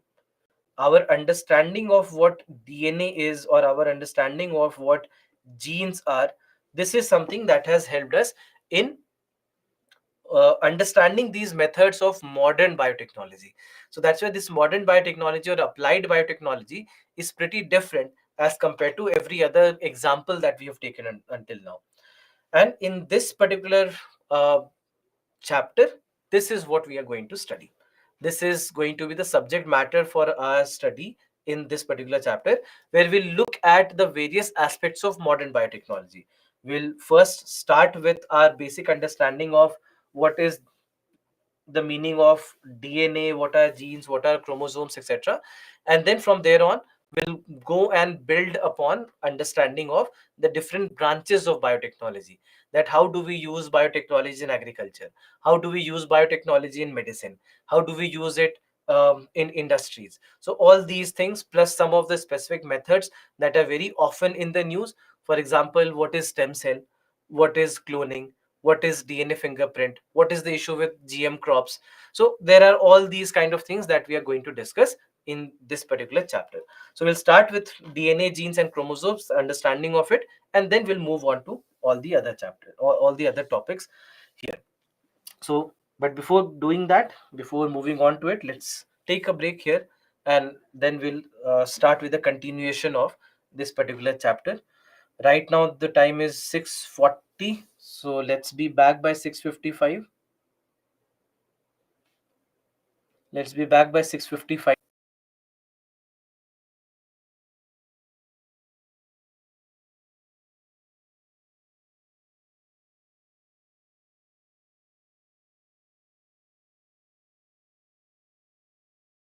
Our basic understanding of biotechnology, we first need to try and understand these basic terms about what is DNA, what is genes, what do we mean by chromosomes. So this is where we start from, and then we'll start to go towards all the different branches of biotechnology. So first and foremost,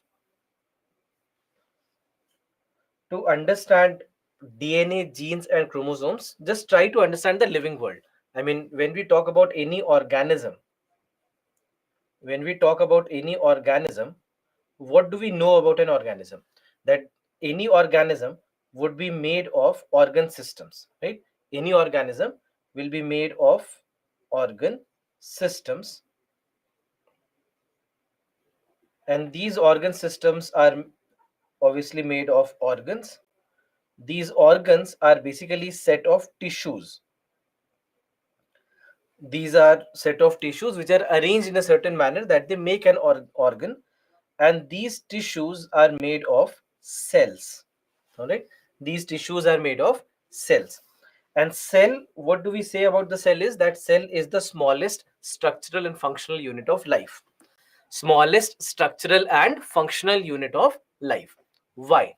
Because the cell in itself is a living being in a manner, because it has all the ingredients that you know or that you need for anything to be alive. And that's why you have so many unicellular organisms which are made of only one cell. So that's why we say that cell is the smallest structural and functional unit of life, right?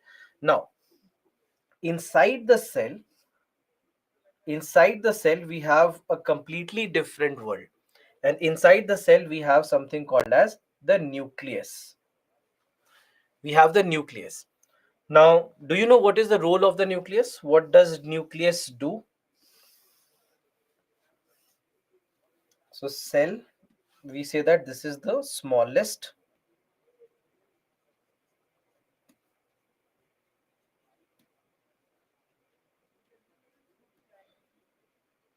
structural and functional unit of life. So smallest structural and functional unit of life. Yeah, so we say that it's a brain of the computer, sorry, brain of the cell, uh, governs the things. You can say that it has the DNA material, yes. So most importantly, it controls and coordinates all the activities that are happening in the cell. All the activities happening in the cell, they are controlled by the nucleus, and that's why nucleus is said to be the brain of the cell. Why the brain? What is the role of the brain? That brain will collect all the information from all across the body, process that information, and give an output, give an instruction, pass on an instruction to all the organs of the body about what to do. So similarly, we see that nucleus will also try to control and coordinate all the activities happening inside the cell. And apart from that, it also has the genetic material. It has the material that basically has all the information, all the specific information about any individual. So inside the nucleus, we have chromosomes.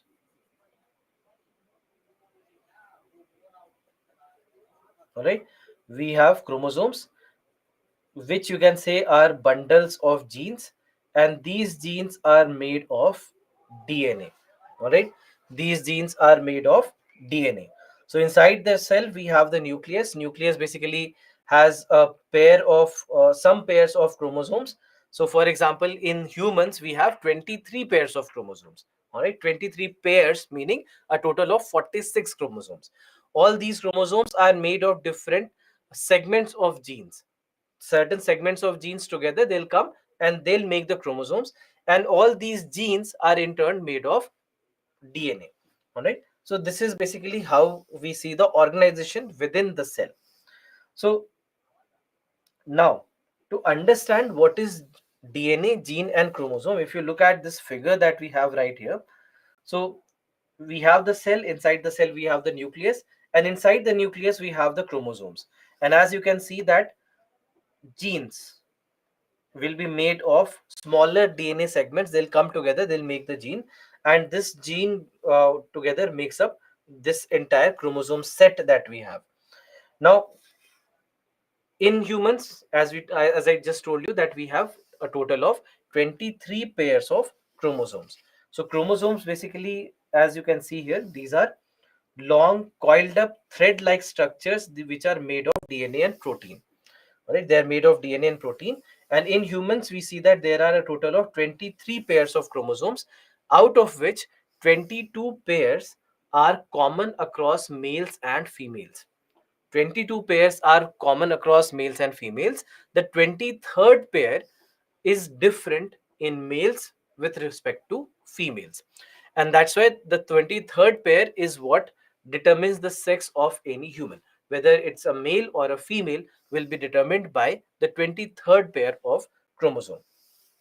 So in this manner, we see that there are 23 pairs, 22 are common, and the last pair is different in males versus females. So all these chromosomes, they basically are long thread-like structures inside the nucleus, and they have all the genes which are coiled up together to make that chromosome. Then we have genes. So genes are segments of DNA. All right, they are segments of DNA, and they contain the instructions for development and functions of living organisms. So, and that's why they also become the basic units of heredity and are passed down from the parents to the offsprings from one generation to another. Now, when it comes to these genes, for each and every specific property that anyone shows, you have certain gene that is leading to something like that. For example, the color of the eye. So color of the eyes, you'll see that some have black eyes, brown eyes, green eyes, etc. Correct. So all these eyes, the color of the eyes uh, are specific because of certain genes. So whatever be the gene, that will decide the color of the eye. Then apart from that, even the type of skin, the even skin color, or the height that of an individual, all these things can be genetic. The amount of hair that is left on the scalp can also be genetic. So all these things are genes which are being passed from one generation to another. All right. So all these specific properties, every specific property in an individual is because of certain gene or the other. All right. So that's why they are also called as basic units of heredity, because they'll be passed on from generation to generation, and they are all made of segments of DNA. They are all made of segments of DNA. So DNA, what is DNA? DNA basically is the molecule that carries the genetic instructions used in the growth, development, functioning, and reproduction of all living organisms. And in a manner, that's why we are saying that it is the blueprint of our cells. It's like the blueprint of our cells, because each and every smallest of the things, whether these are specific properties of me, or whether these are general things that it will that would happen in any individual. For example, for even how the heart beats. So beating of the heart will be common across the human species, similar common across the species, but yet there will be a DNA that has the instruction so that something similar could happen in the body. So everything that is, whether it is common across the species, or whether it is an very individual in nature to that particular person, or not only person, any animal or plant, all these things are there inside the DNA. And all these DNA, this DNA basically are made of four chemical bases: adenine, guanine, cytosine, and thiamine. So that these are four chemical bases. Base meaning anything that is basic in nature, that has a pH value of above 7 is called as a base. So these are four chemical bases. So DNA is made of these four chemical bases, and they are arranged in a certain manner. So as you can see that you have adenine, thiamine, they always are together, and you have guanine and cytosine, which are always together. So AT and GC are always together, and they will make different combinations, and these combinations will come up with a certain property. For example, this can be ATGC, or it can become TAGC, or it might become TACG, or maybe ATCG. Correct. Now all these combinations are possible, and they will arrange in a specific manner. They'll all be made in a specific, they'll all arrange themselves in a specific manner to make this twisted ladder kind of structure, which is the structure of DNA. This is what DNA basically looks like. So basically, if you, let's say you take a ladder and you twist it, so the kind of shape that you get, that's the shape of DNA. Now in this manner, so always remember that these two will always come together, and these two will always come together. That's why it's not that a CATG is possible. That cannot happen, because cytosine will never come with adenine. It will always come with guanine only. So this kind of a structure is what we get, and this is called as a double helical or double helix structure. So that's the structure of DNA. Now apart from DNA, so all these DNA, basically all these chemical bases will come together, they'll arrange together in a manner that they have some kind of specific property in the body. Now apart from DNA, there is another similar molecule that we have in the body, and this is called as the RNA, or ribonucleic acid.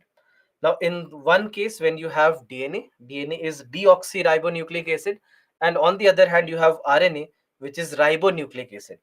Now, the basic difference between DNA and RNA is that in case of DNA, you have a double helical structure, whereas in case of RNA, you do not have the double helical structure, but rather you have a single helical structure. So that's why you can see that this is the structure of RNA, and this is the structure of DNA. All right. I hope that makes it clear, the basic difference in the structure of DNA and RNA. But there are, functionality wise also, there are differences. The function of DNA, what we know is that it will have all the genetic information that is being passed on from one generation to another. And in case of RNA basically is something that is required for protein production inside the nucleus. So the protein, to take care of the protein production that is required for any kind of function in the body, we see that we do need the services of RNA. So function wise, we know that function wise they are going to be very, very important. And then in that case, functions wise they are different, structure wise they are different. That this is double stranded, and in case of RNA it is single stranded, and that's why it is deoxyribonucleic acid, and this is just ribonucleic acid. The location, we know that location when it comes to the DNA, it is found in the cell's nucleus as well as the mitochondria. Now, in the animal cells, in nucleus and mitochondria, it is found. And at the same time, if it is plant, in case of a plant, even in plastids, it is found. We have plastids which are found inside only the plant cell. In animal cells, plastids are not found.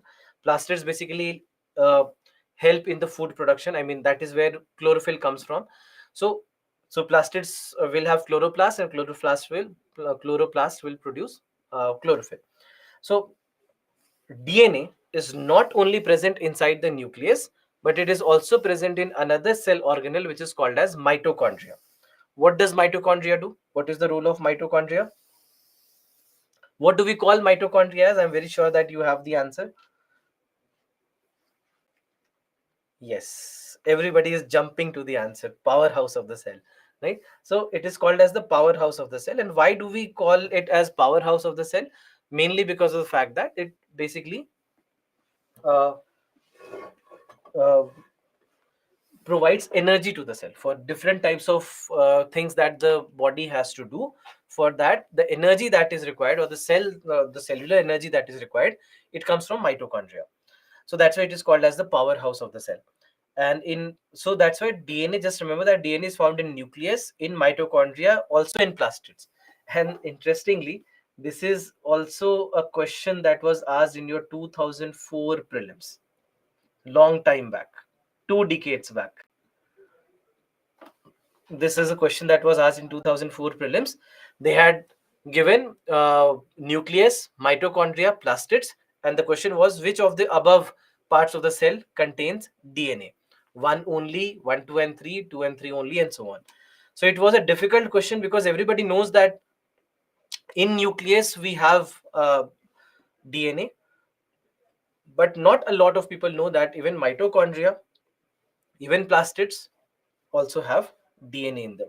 So that was the question that was asked in your 2004 prelims paper.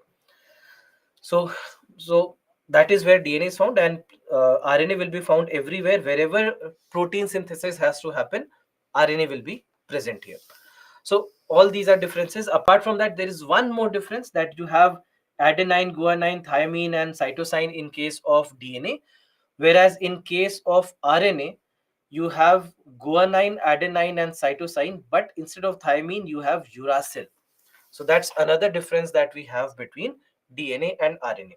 So that's why these differences perhaps could be important for your prelims examination, if at all they have to ask these questions.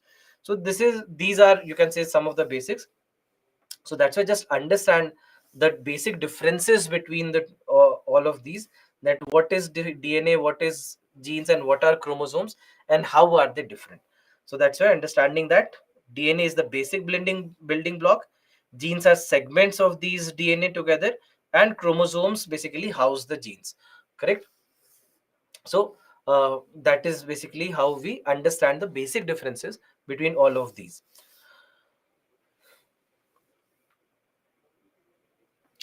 Now coming to the use of all these things. So I just told you about what is DNA, genes, etc., because these are the terms that will constantly keep coming back again and again in this chapter. We'll keep talking about genes, DNA, etc., and I'll keep using all these terms very casually. So that's why you should know the meaning of all these terms, so that you'll understand every time we are mentioning these terms. Now, when it comes to the branches of biotechnology, we see that biotechnology can be used in various different ways. It will be useful in agriculture, in medicine, in environmental applications, industrial applications. There are multiple ways in which we can make the use of biotechnology. So each and every branch, each and every segment where biotechnology is being used, there's a color that has been given to it based on its use. So when we say green biotechnology, we are talking about agriculture. Every agricultural use of biotechnology, we say that it is green biotechnology. Then we have red biotechnology, which is largely concerned with the medical use of biotechnology. Then we have blue biotechnology. Blue biotechnology is with regards to water. With regards to water, any water related use of biotechnology, we say that it is blue biotechnology. Then after that, we have white biotechnology when it comes to any industrial use of biotechnology. We have gray biotechnology when it comes to environmental applications of biotechnology. We have brown biotechnology. Brown, basically it is the color of the soil, so that's why in the arid areas, the water scarce areas, in the deserts, etc., when we use biotechnology for something, then we say it is brown biotechnology. Then uh, we have violet biotechnology. Now, violet biotechnology is used whenever anything which is not directly an application of biotechnology but something related to it. For example, the intellectual property rights related to biotechnology, the laws, the acts related to biotechnology. When we are talking about all these kind of things, then in that case we say that it is violet biotechnology. All right. So that's why related to law, ethical, philosophical issues, intellectual property rights, as I told you, acts, etc., all these things will be counted as violet biotechnology. And then after that, finally, there's dark biotechnology. So dark biotechnology is more about the misuse of biotechnology.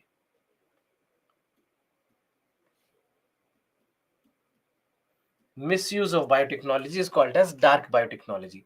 So, for example, somebody making bioweapons, somebody using it for warfare, somebody using it for creating a pathogen. So, all these will be counted as dark biotechnology.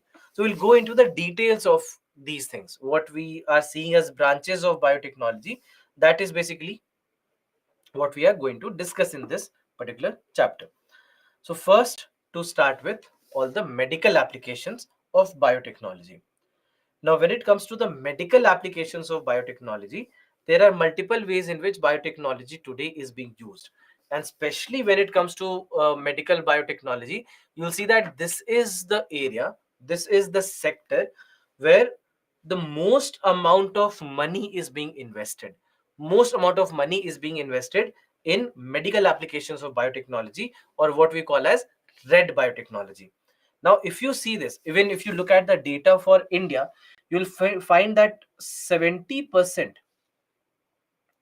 of all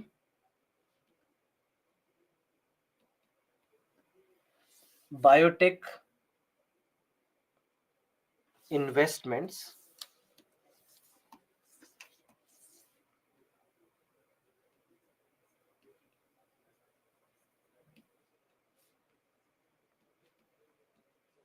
in India is on medical applications. More than, actually, let me write this, more than 70% of all the money that we are spending on biotechnology, we are spending it on medical applications. So that, with that, you can imagine the kind of money that is being invested here, the amount of money that we are investing here. It's huge, and there are obvious reasons for it. Because for all the unsolvable diseases, all the diseases for which we don't have an answer today, let's say something like a cancer, something like AIDS, and all these unsolvable problems, that is where we are trying to use biotechnology in one way or the other. Whether it is through gene therapy, whether it is through stem cell therapy, whether it is through the process of cloning or DNA fingerprinting. So there are multiple different ways in which we are trying to solve the unsolvable problems of the medical science today. So that is why medical applications become crucially important. So when it comes to gene therapy, for example, gene therapy is nothing but the therapeutic delivery of nucleic acid into a patient's cell as a drug to treat the disease. Now, what do I mean? Gene therapy. Why are we using gene therapy? What do we know about gene? We know that gene is responsible for specific features, correct? It is responsible for specific features. So even in keeping the body well, keeping the body intact, genes are responsible. And that's why sometimes what may happen is, due to, let's say, malfunctioning of a gene, or because of maybe absence of a gene, we might see certain diseases developing in somebody. So a disease might occur because of presence of a gene which is unwanted, absence of a gene which was required, or maybe some transformation, some changes in the gene which is unwanted. Because of all these reasons, there are chances that a disease might occur in a body or in an individual. So that is where gene therapy becomes crucially important. That is where gene therapy becomes crucially important, because with gene therapy we'll be able to solve these problems, either by introduction of a new gene,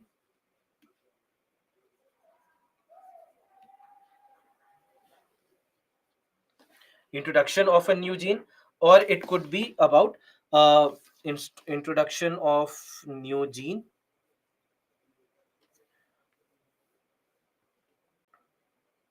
or it could be about removal of an unwanted gene,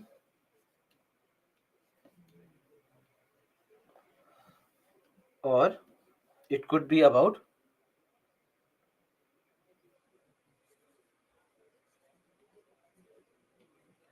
modification in a gene.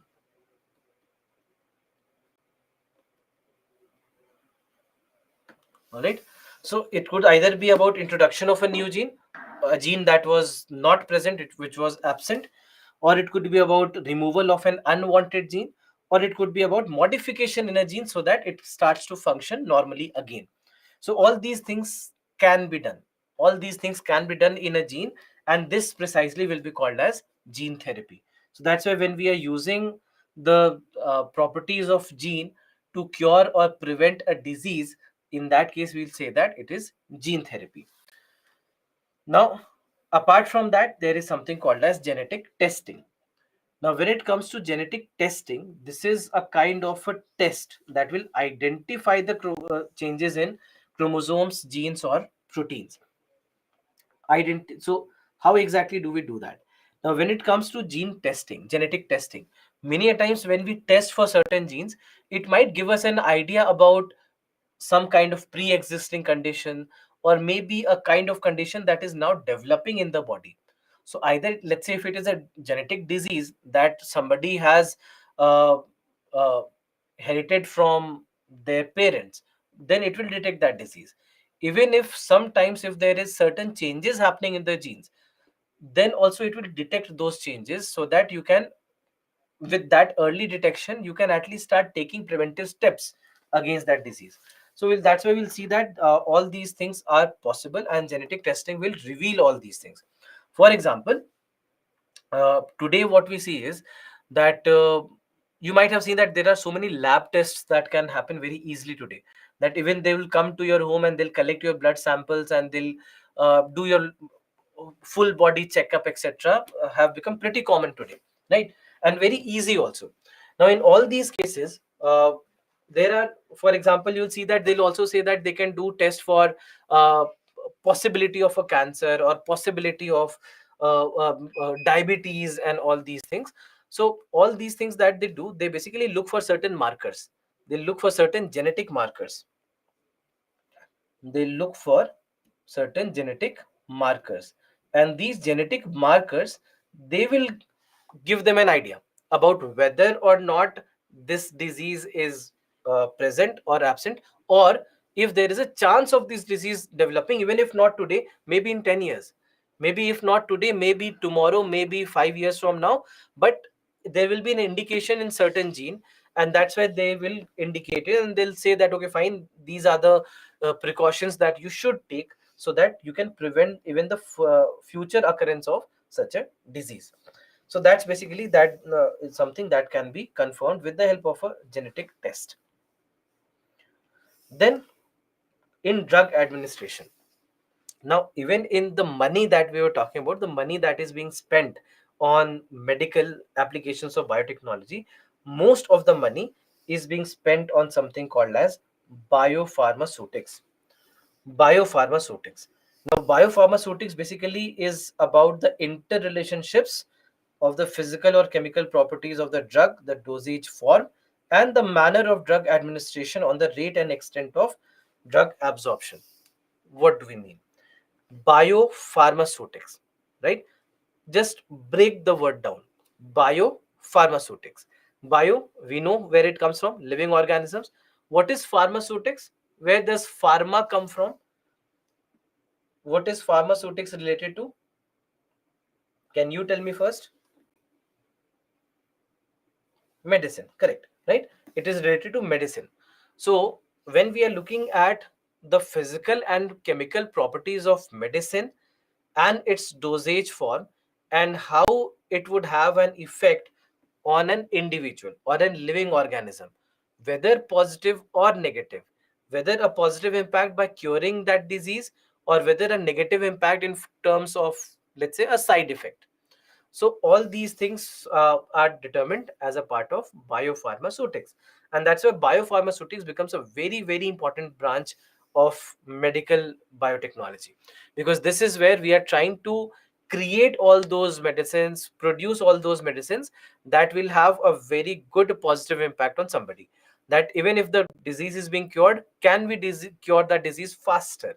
Can we cure the disease faster? Can we make the medicines cheaper? There are all these different things that we are trying to examine as a part of biopharmaceutics, and hence there are multiple different branches of biopharmaceutics. For example, we have something called as pharmacokinetics. Pharmacokinetics, again, try to break down this word. You have the word pharma, you have the word kinetics. So pharma, obviously, again related to medicines. Kinetics, where do we use the word kinetic? What is the word kinetic related to? Okay, moving, movement, energy, motion. Yes. So that's why when we say kinetic energy, we mean that is energy due to motion. Correct? Due to motion. So kinetic is the word that is related to motion, and pharma related to medicine. So pharmacokinetics is related to the motion of medicines inside our body. How fast does how fast does the body react to these medicines? What is the absorption rate of the medicines? How fast are the excretion of medicines happening? So when we try to examine all these things, this is something that we call as pharmacokinetics. And this pharmacokinetics becomes a very, very crucial part of biopharmaceutics. How? Is it only about the improvements? Is it only about how can we improve the rate of absorption, or how can we improve the rate of this medicine acting in the body? No. Every disease has its own pace. Every disease has its own pace, right? There are certain diseases that develop in us very quickly. Diarrhea, for example, cholera, for example. These are diseases that occur very quickly, that develop very quickly, might take just couple of hours to develop.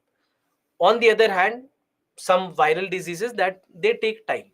Let's say COVID-19. So COVID-19 from just a few hours could take up to 2 weeks of time to develop in a certain individual. So that's why we have to design medicines, if at all we can. Right now, I know that we are using medicines as of sorry, vaccines as of now. But if, let's say, we have to develop a medicine against it, we'll have to ensure that this medicine acts faster than the rate of development of that disease. Then only it can cure it.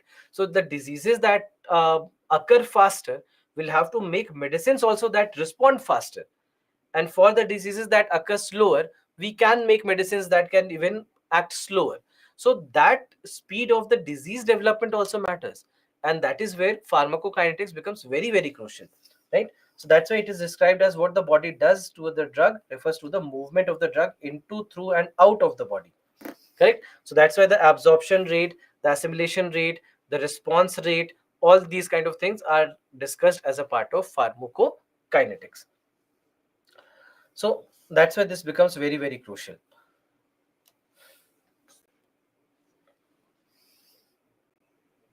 the study of genes.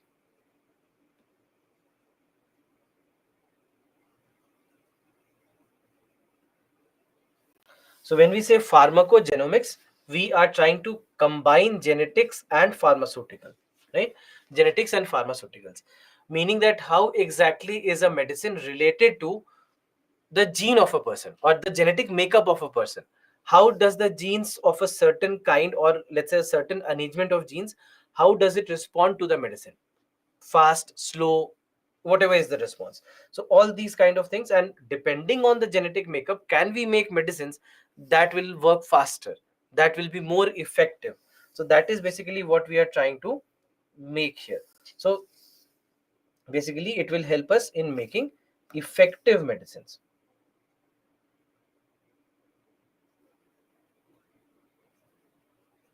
Effective medicines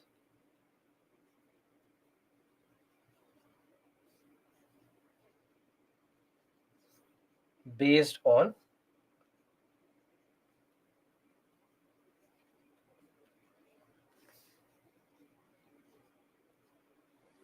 an individual's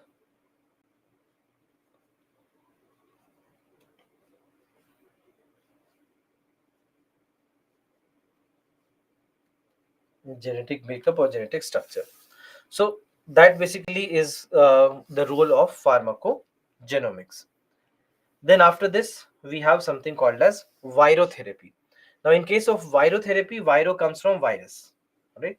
Viro comes from virus. So that's why when we are making any antiviral drug, there many a times virus is used. In making vaccines, even in making vaccines, we see that we make the use of virus in many cases. For example, even in COVID-19 vaccines, we have made the use of virus, and that's why it is called as virotherapy.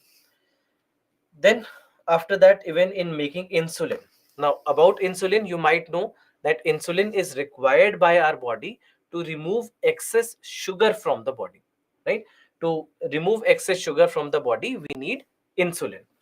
Now in diabetic patients, in patients who are suffering from diabetes, they do not have enough of insulin. Their body is not producing enough of insulin, and that's why they have to take insulin externally through insulin injections or these kind of methods. So that is why we see that this insulin will be made artificially, and then it will be injected inside the body of a person.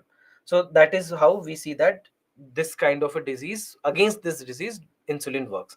And that's why insulin will also be a medical application, a biotechnology medical application, with regards to this. So that's why just understand that there are various different things.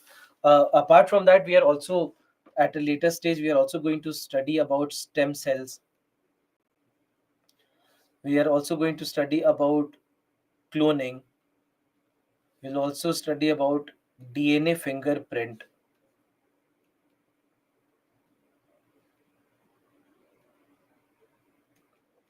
And all these are also going to be helpful for us when it comes to medical applications. So that's why in case of medical applications, we see that there are many ways in which biotechnology can be made use of in the medical science. Now overall what happens is, let's say if they have to ask a question in your mains examination, right? If a question has to come in the mains examination, then this kind of a question can come. What do you mean by red biotechnology? What are the health related benefits of biotechnology? What are the medical applications of biotechnology? So there are many ways in which the same question can be asked, and the answer to it will be all these things that we have discussed, that depending on the word limit, you'll have to pick and choose what you're writing. So this is about the medical applications of biotechnology. Any question until now? Anything, if you have any question in mind? Difference is inside the cell, to have the genetic material inside the cell. Nucleus of atom is completely different. It has protons and neutrons inside it.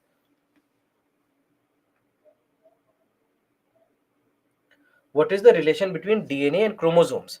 So chromosome, basically you can say, is the structure that has all the DNA in it, all the DNA arranged as different genes which have been arranged in this chromosome. So that's why you have only 23 pairs of chromosomes, and in all these chromosomes you have millions of these DNA that are given that are present inside it. So these DNA will arrange themselves as segments. These segments become the genes, and there are almost 20,000 genes that a human body has, and all these genes basically are arranged as 23 pairs of chromosomes.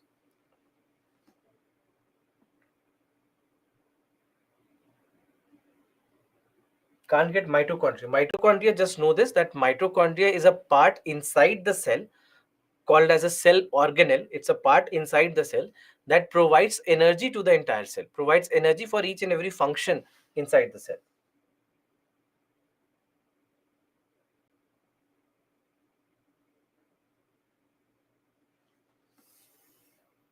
Please show the slide of branches of biotechnology. You can mention, you can see that in your PDF also. This was the slide. In virotherapy, we make the use of virus. Yes, precisely, we do that. Gene therapy basically is nothing but the use of genes. So either adding a new gene which was absent, that some disease is happening in your body because there was a gene that should have been present is not, so we add that gene externally, we get that gene, we add that gene in your genetic makeup. Or maybe there is a notorious gene in your body which is causing some problems, so we just remove that gene. Or maybe there are some changes happening in the gene, we prevent those changes from happening because they are causing some trouble. So that is what gene therapy does.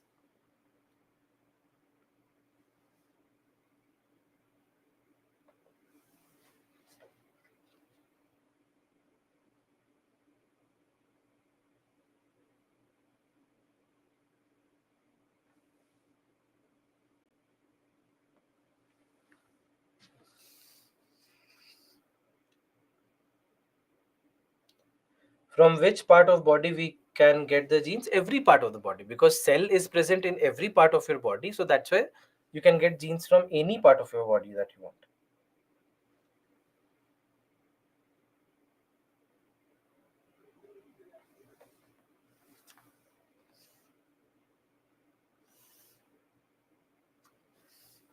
Please show the see, this is what I don't know why, but every day I'm saying the same thing, but you don't have to say the same thing multiple times. So Sachin, you said please show the slide of branches of biotechnology. One, two, three, four, five, at least five that I can count on just the chat. Why do you have to do that?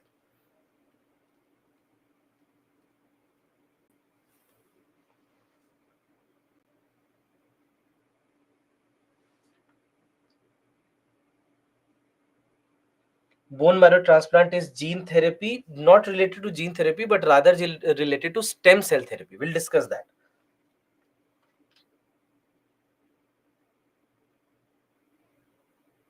Because if there is no mitochondria, it will not be able to get the energy that it needs to function. So every cell, whether in a human, whether in an animal, whether in a plant, everywhere you'll have mitochondria. Of field of forensic science, we'll discuss this. We'll go to the topic of DNA fingerprinting, and that is where we'll discuss this. Basically, you need the carbohydrates for providing that energy in form of ATP, and that is being provided by mitochondria. That is synthesized by mitochondria, and it provides it. When we are designing medicines accordingly so that it can be very effective, that is pharmacogenomics.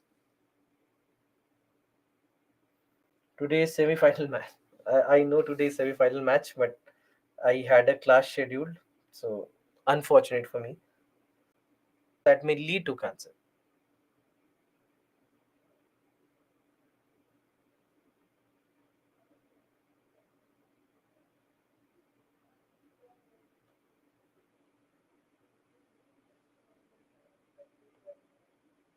RNA function, as we discussed, it's about proteins, to make the proteins in the body. So now, moving forward, we have agricultural applications of biotechnology. Now, in case of agricultural applications of biotechnology, we are basically looking at how biotechnology can help us in agriculture, in solving some of the problems in agriculture. one of the examples is this picture that you see right here on your screen. Do you know what exactly it is?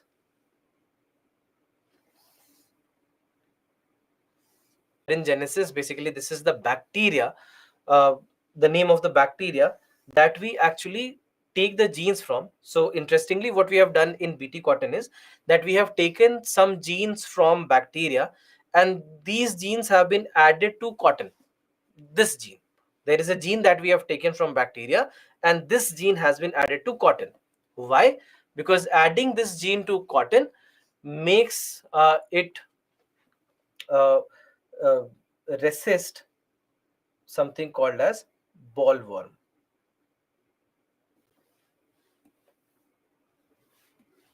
There is a pest called as bollworm, and this pest bollworm used to be a big challenge.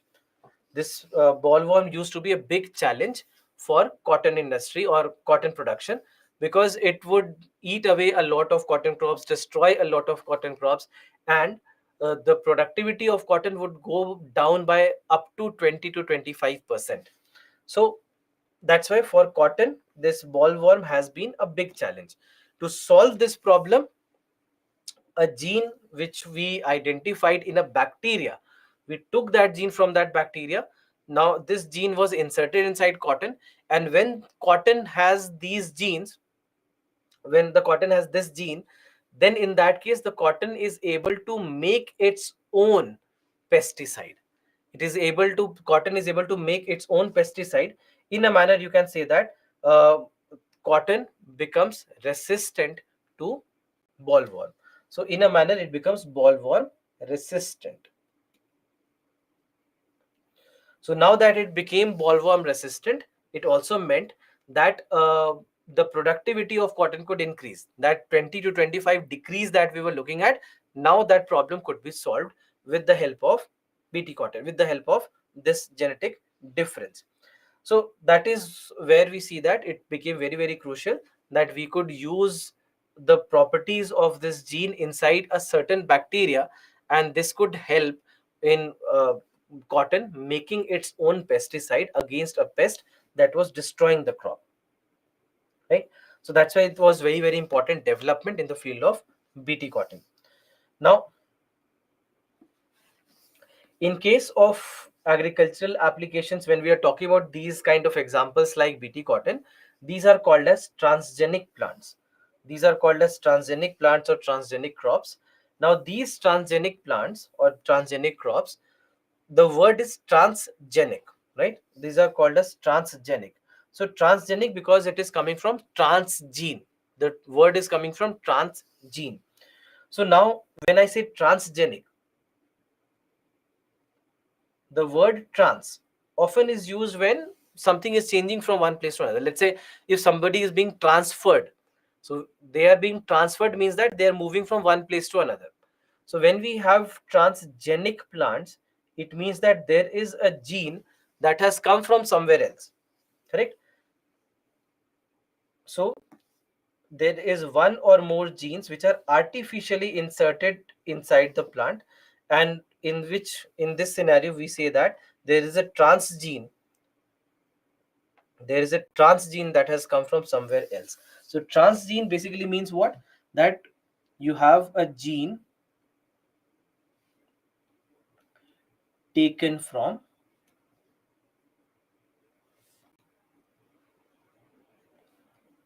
some other organism.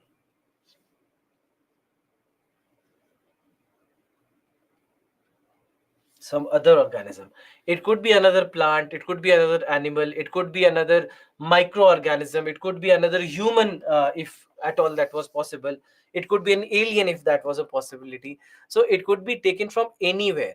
Whenever the gene is coming from somewhere else, it's not coming from the same plant, it is coming from somewhere else, then in that case we'll say that it is a transgene, and these kind of plants will be called as transgenic plants.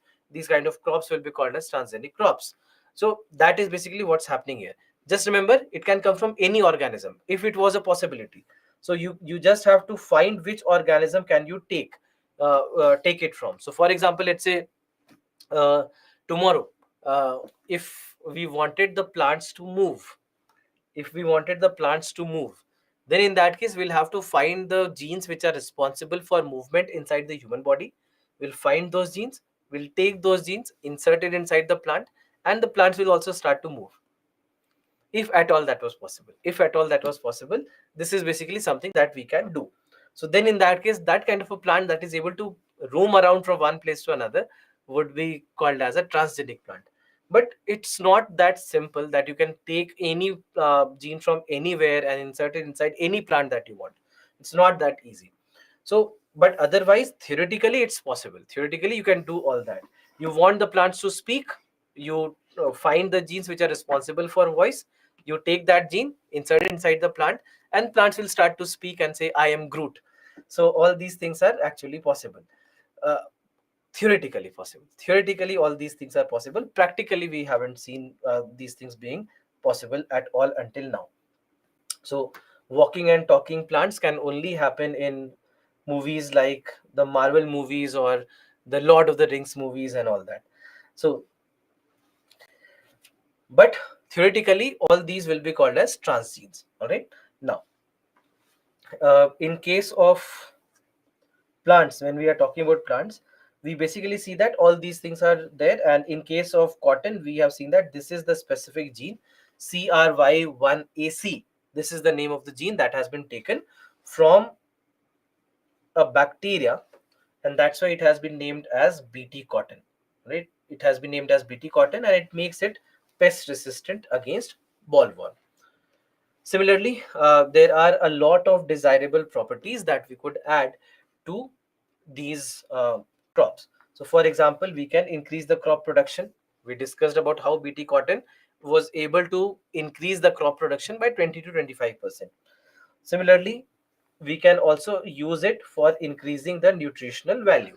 All right, this could be used for increasing the nutritional value of the produce as well. Here one example that we have is called as golden rice. Now golden rice is a kind of rice where you have enhanced amount of vitamin A. You have enhanced amount of vitamin A. Now when we consume rice, right? When we consume rice, we don't consume rice for vitamins, correct? Rice is a source of what? Rice is a source of carbohydrate, right? Rice is source of carbohydrate. So, and carbohydrate provides us energy. So rice basically is consumed so that we can get carbohydrates. Rice is consumed so that we can get carbohydrates and get energy from there, but not for vitamin A. But there is possibility that we can add something called as beta carotene that is taken from daffodil plant and insert inside the rice, and then this beta carotene will be converted to vitamin A, and hence this variety of rice will also have vitamin A apart from carbohydrates. So it will have carbohydrates. Additionally, it will have vitamin A. Where would we use it? We would use it whenever we are supposed to give it to people who have deficiency of vitamin A, or areas or regions where we see deficiency of vitamin A. To that population, we can give golden rice, and with this golden rice, they'll be able to maintain the levels of vitamin A that is required for their proper functioning. So that is where we see that prevention of uh, deficiency of vitamin A can be done with the help of golden rice. So if you see the pictures, you see that this basically is the golden rice. This is golden rice, and this is the normal rice, the white colored rice. Right? This is the normal rice, and the yellow colored one, I obviously calling yellow rice would not sound well. Golden rice seems very nice. So that's why golden rice is what we are saying. So you can see the basic difference between the normal rice that we consume versus golden rice. So it has better nutritional value, right? It has better nutritional value. Now, in case of other such applications, we see that also we can increase the shelf life. We can even increase the shelf life of the fruits, vegetables, plants, or even seeds. In all these cases also, we can make certain genetic changes so that they can last longer.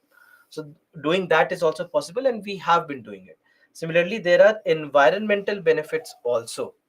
So for example, let's say when we talk about BT cotton making its own pesticide, it simply also means that because it is making its own pesticide, it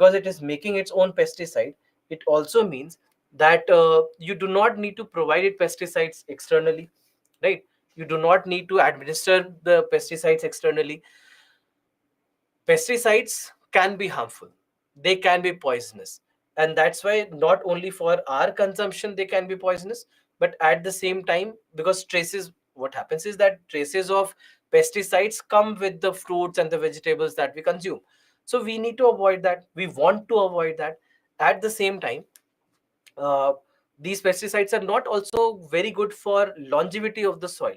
The soil also might lose its properties over time if at all this was I mean a lot of pesticide was being administered to it. So that's why lesser pesticide also has an environmental benefit from that perspective.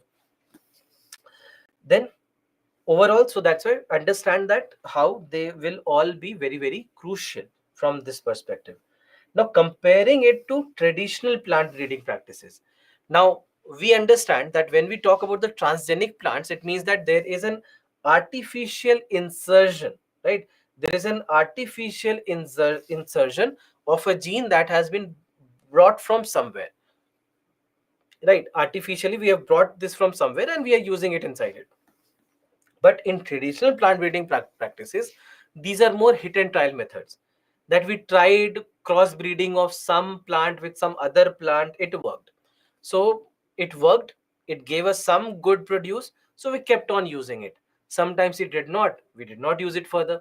So that's what happens generally with traditional plant breeding practices, that these are more pragmatic approaches, practical approaches, where we see some kind of benefit, and we keep using it whenever we see those benefits.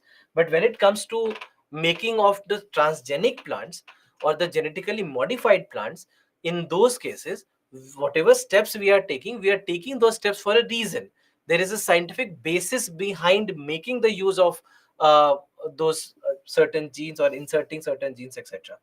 So that's why understand that there's a big difference when it comes to the traditional plant breeding practices versus what we see with transgenic crops or transgenic plants. Now it comes down to how exactly do we develop it. How do we develop the transgenic plants? How do we develop the transgenic crops? So first and foremost, just understand this, that there is a certain technology which is called as the recombinant DNA technology. There's this technology called as the recombinant DNA technology, and this is the technology that we use for the development of the transgenic plants. So it's not that simple that you'll simply cut open the plant, you'll insert the gene, and the gene starts working. I hope the things were that simple. Unfortunately, the things are not that simple. There is this entire process that we have to use so that we can get the transgenic plants working. So this entire process, this is called as recombinant DNA technology. So let's try to understand what exactly is this technology and how does this technology work.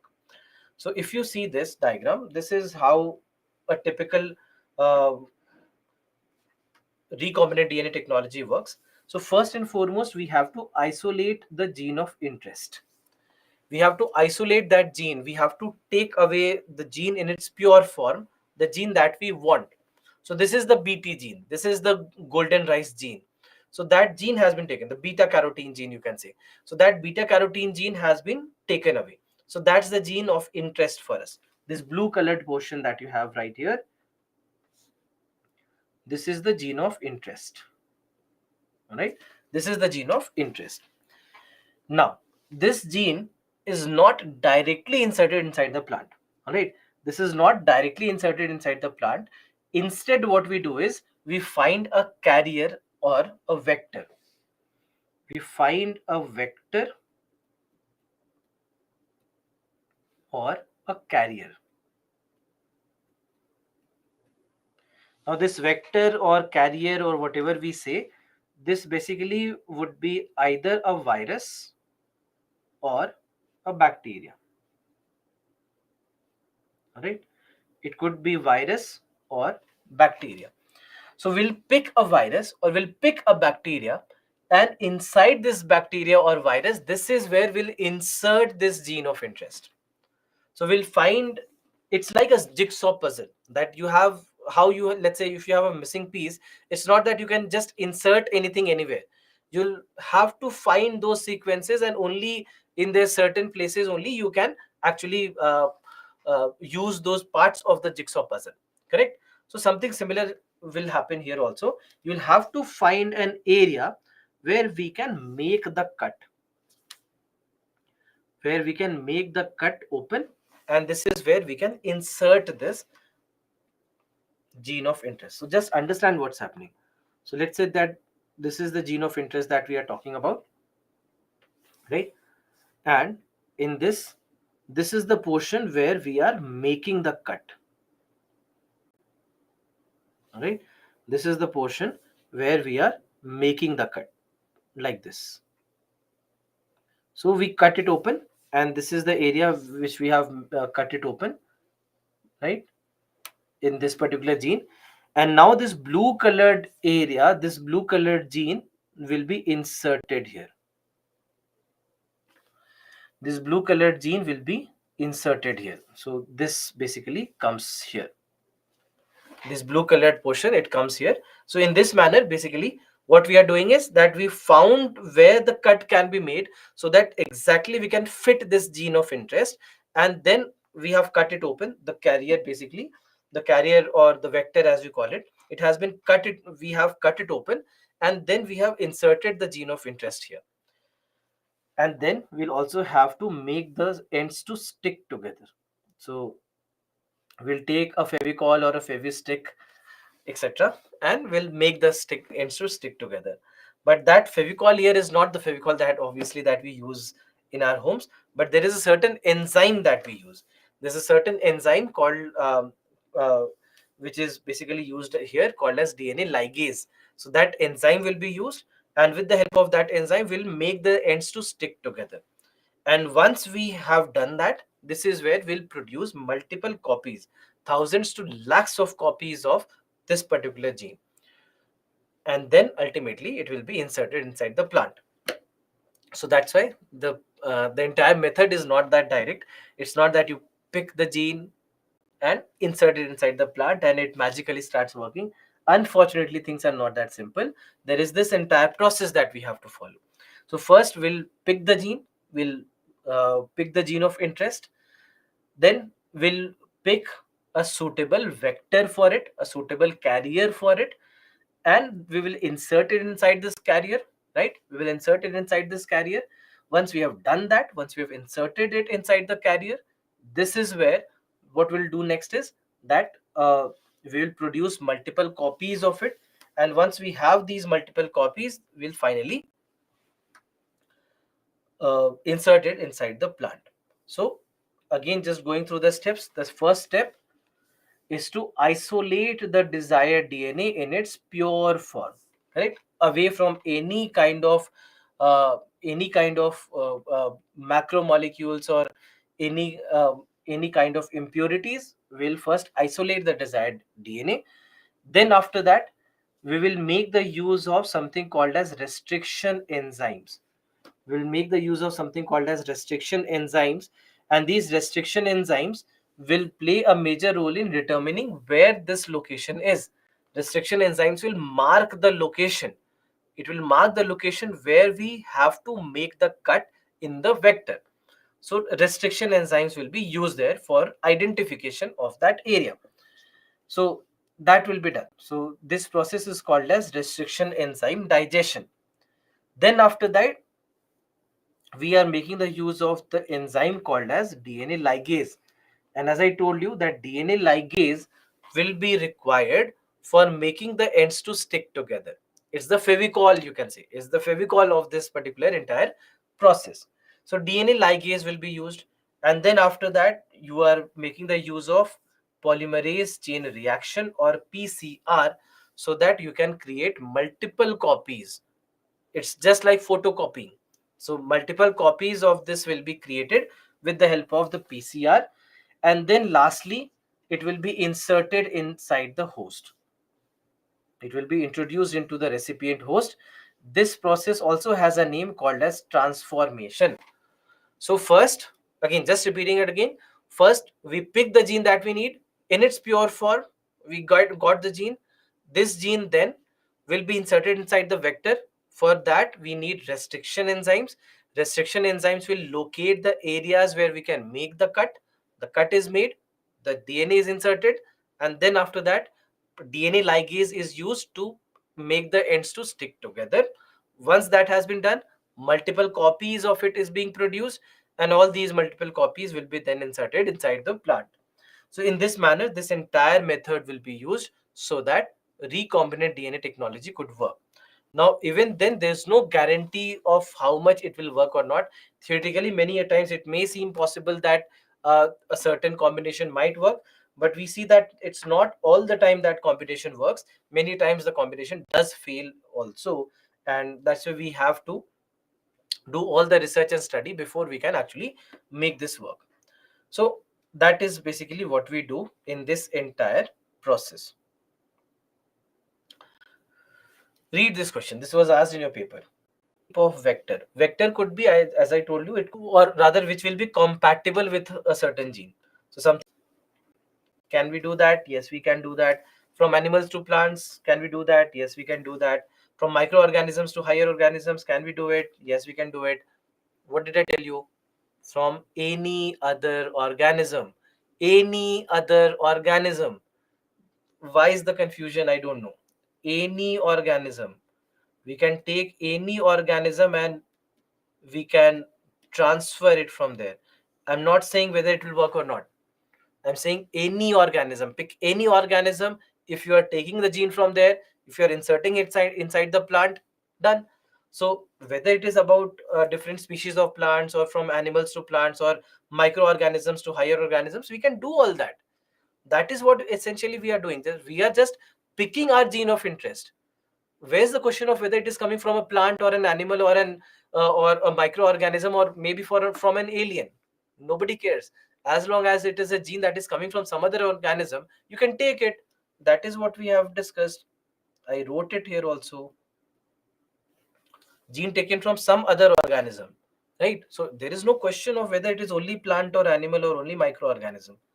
So please don't confuse in these things, please. All right. So that's why all these things actually can be done, right? All these things can be done. Now, overall, so this is about using it in terms of producing the transgenic plants. Now, there are other applications in agriculture. For example, biofuels can also be counted as an agricultural application, right? Biofuels, we discussed that most of the biofuels being used today, they are crop based. They are based on food crops. So because they are food crop based, obviously they are also agricultural application of biotechnology, right? So that's why biofuels also can be counted here. Similarly, we use it for biofortification, right?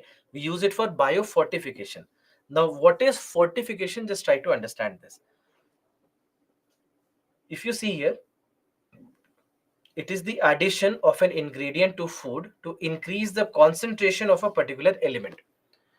So whether it is vitamins or salt or anything. So for example, we have iodized salt, correct? So iodized salt is an example of fortification.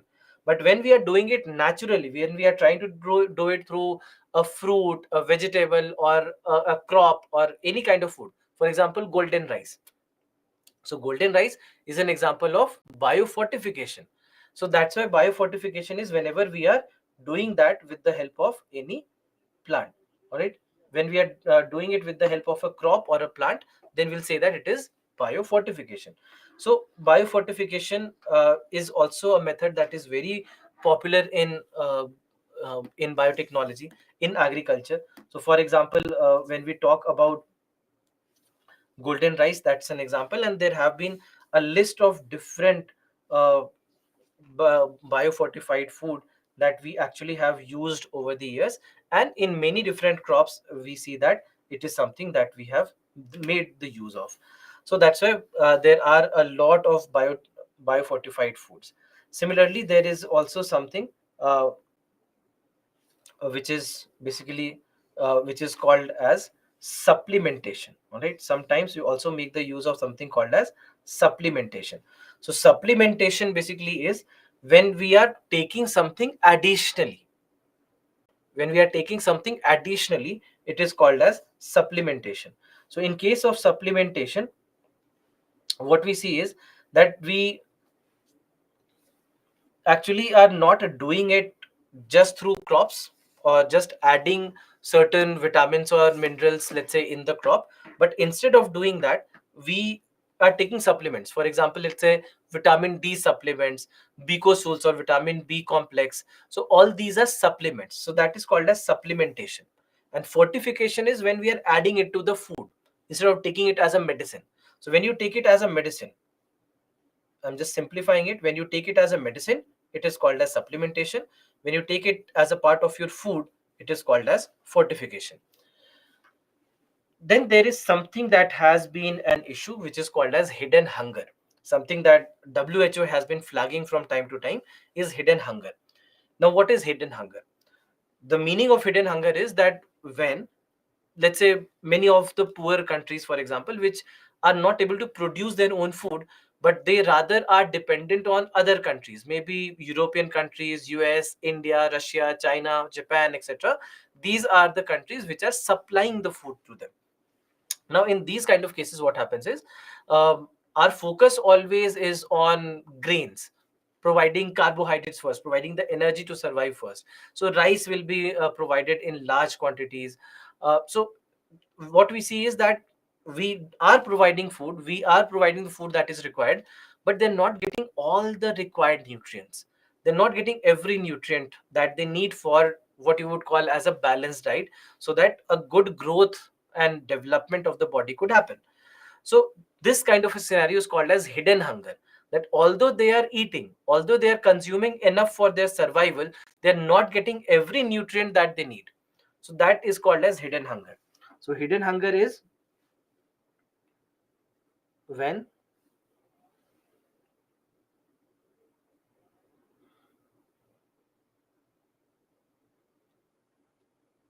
enough food is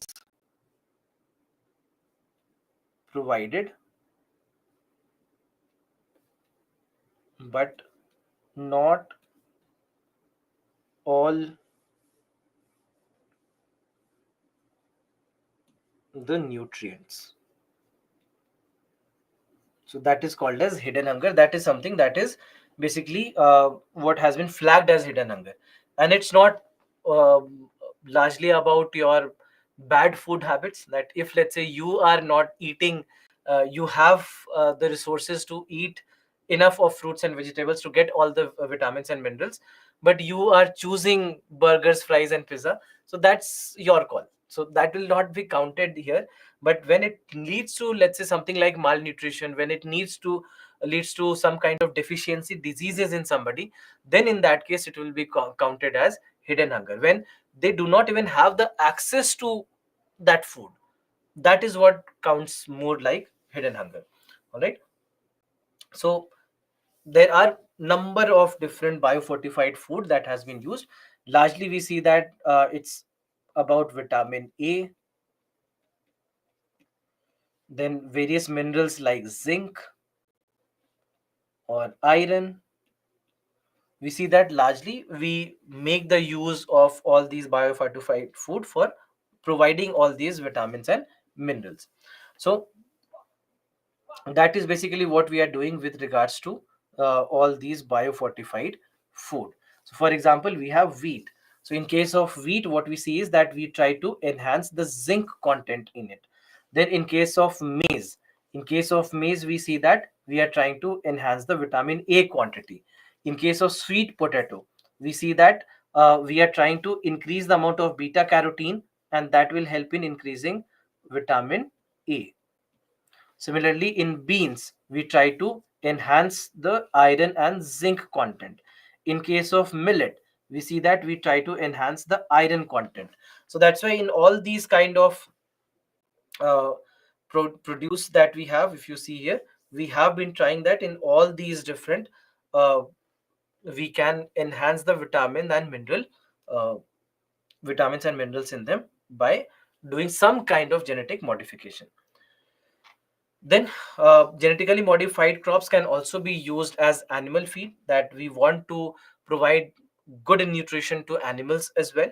We want that they should also be able to get the access to the required nutrition, and that is where also we see that we can make the use of it, so that you don't have to feed them a lot, but rather you are not feeding the quantity, but rather you are feeding the quality, so that they can be useful for us.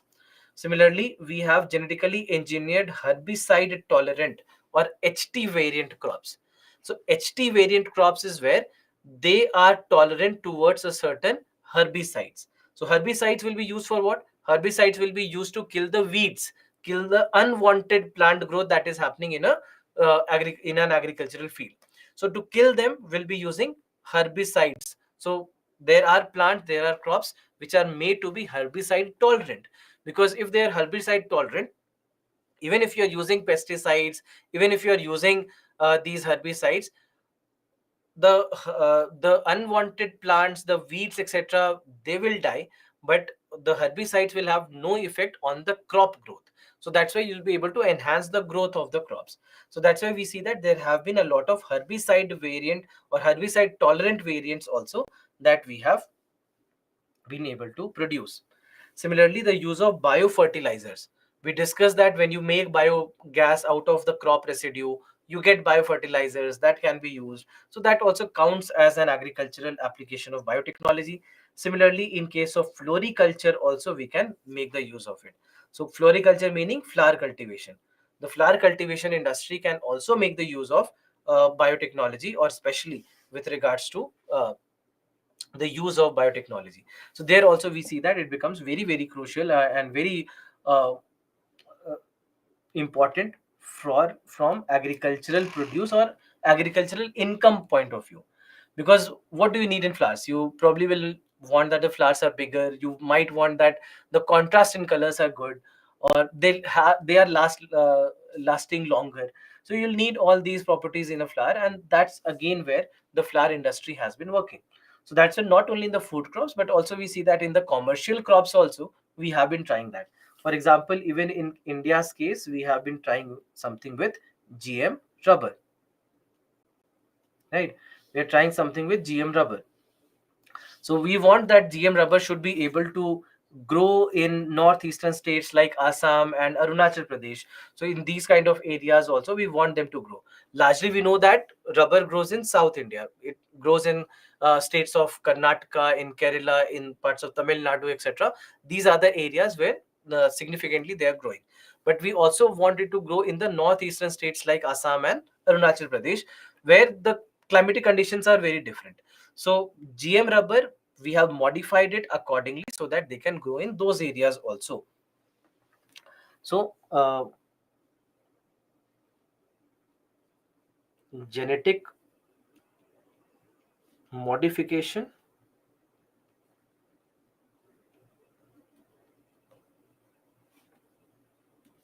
to grow them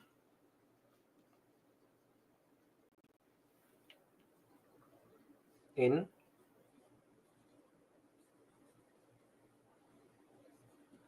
different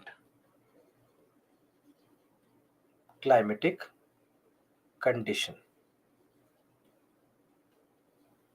All right. So that's something that we have done in India. So overall, this is where we see that there are all these different applications. The prospects for which genetically engineered plants have been created. First, to enable them to withstand drought. Yes, we have done it. We discussed also that one of the ways in which we can help them in growing in less amount of water. To increase the nutritive value of produce. Yes, we discussed golden rice and other biofortified crops. We have done it. To enable them to grow and do photosynthesis in spaceships and space stations. Now, is this possible? Today, yes, it is possible. It has been done by NASA in the International Space Station. Also, we have done it. So today we have been able to do it. The question was asked in 2011. Until 2011, we had not done it. And the question says, mind the language, have been created. So you can only mark correct if something has been done already. It's not a can be question. It does not say for which of, I mean, prospects for which genetically engineered plants can be created.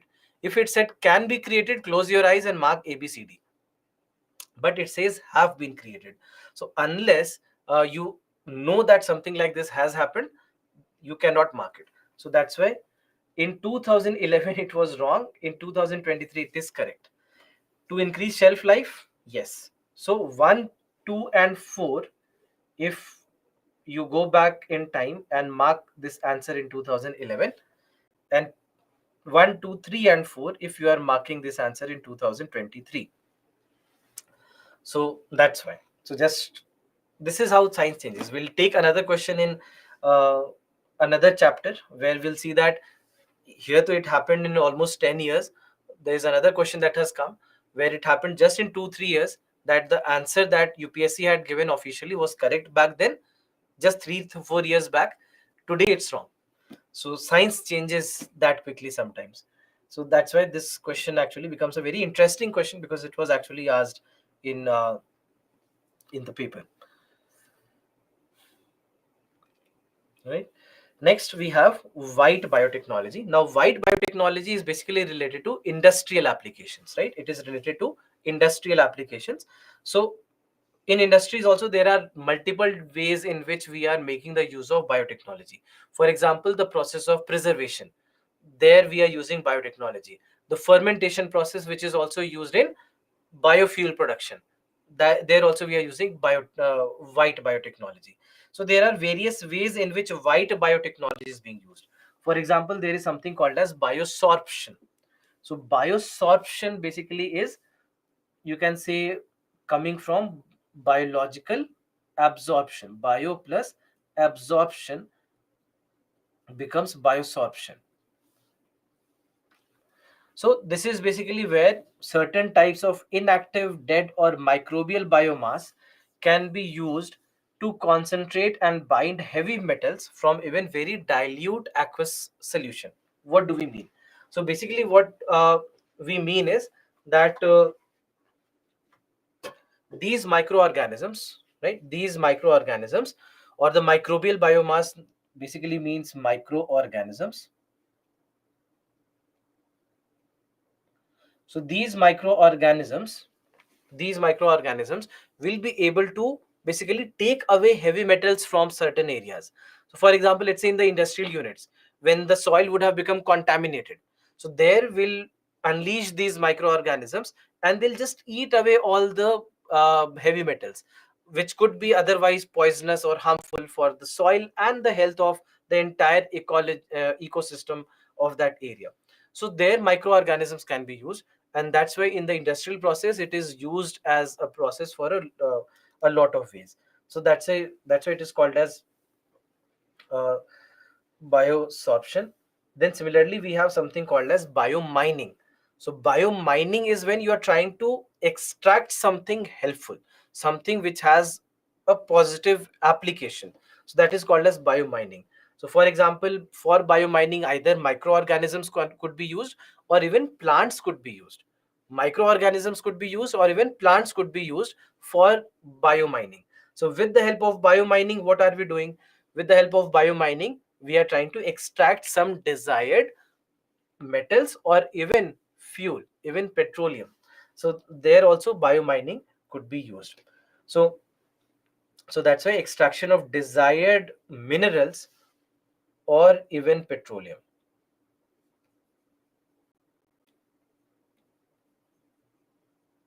it is called as biomining.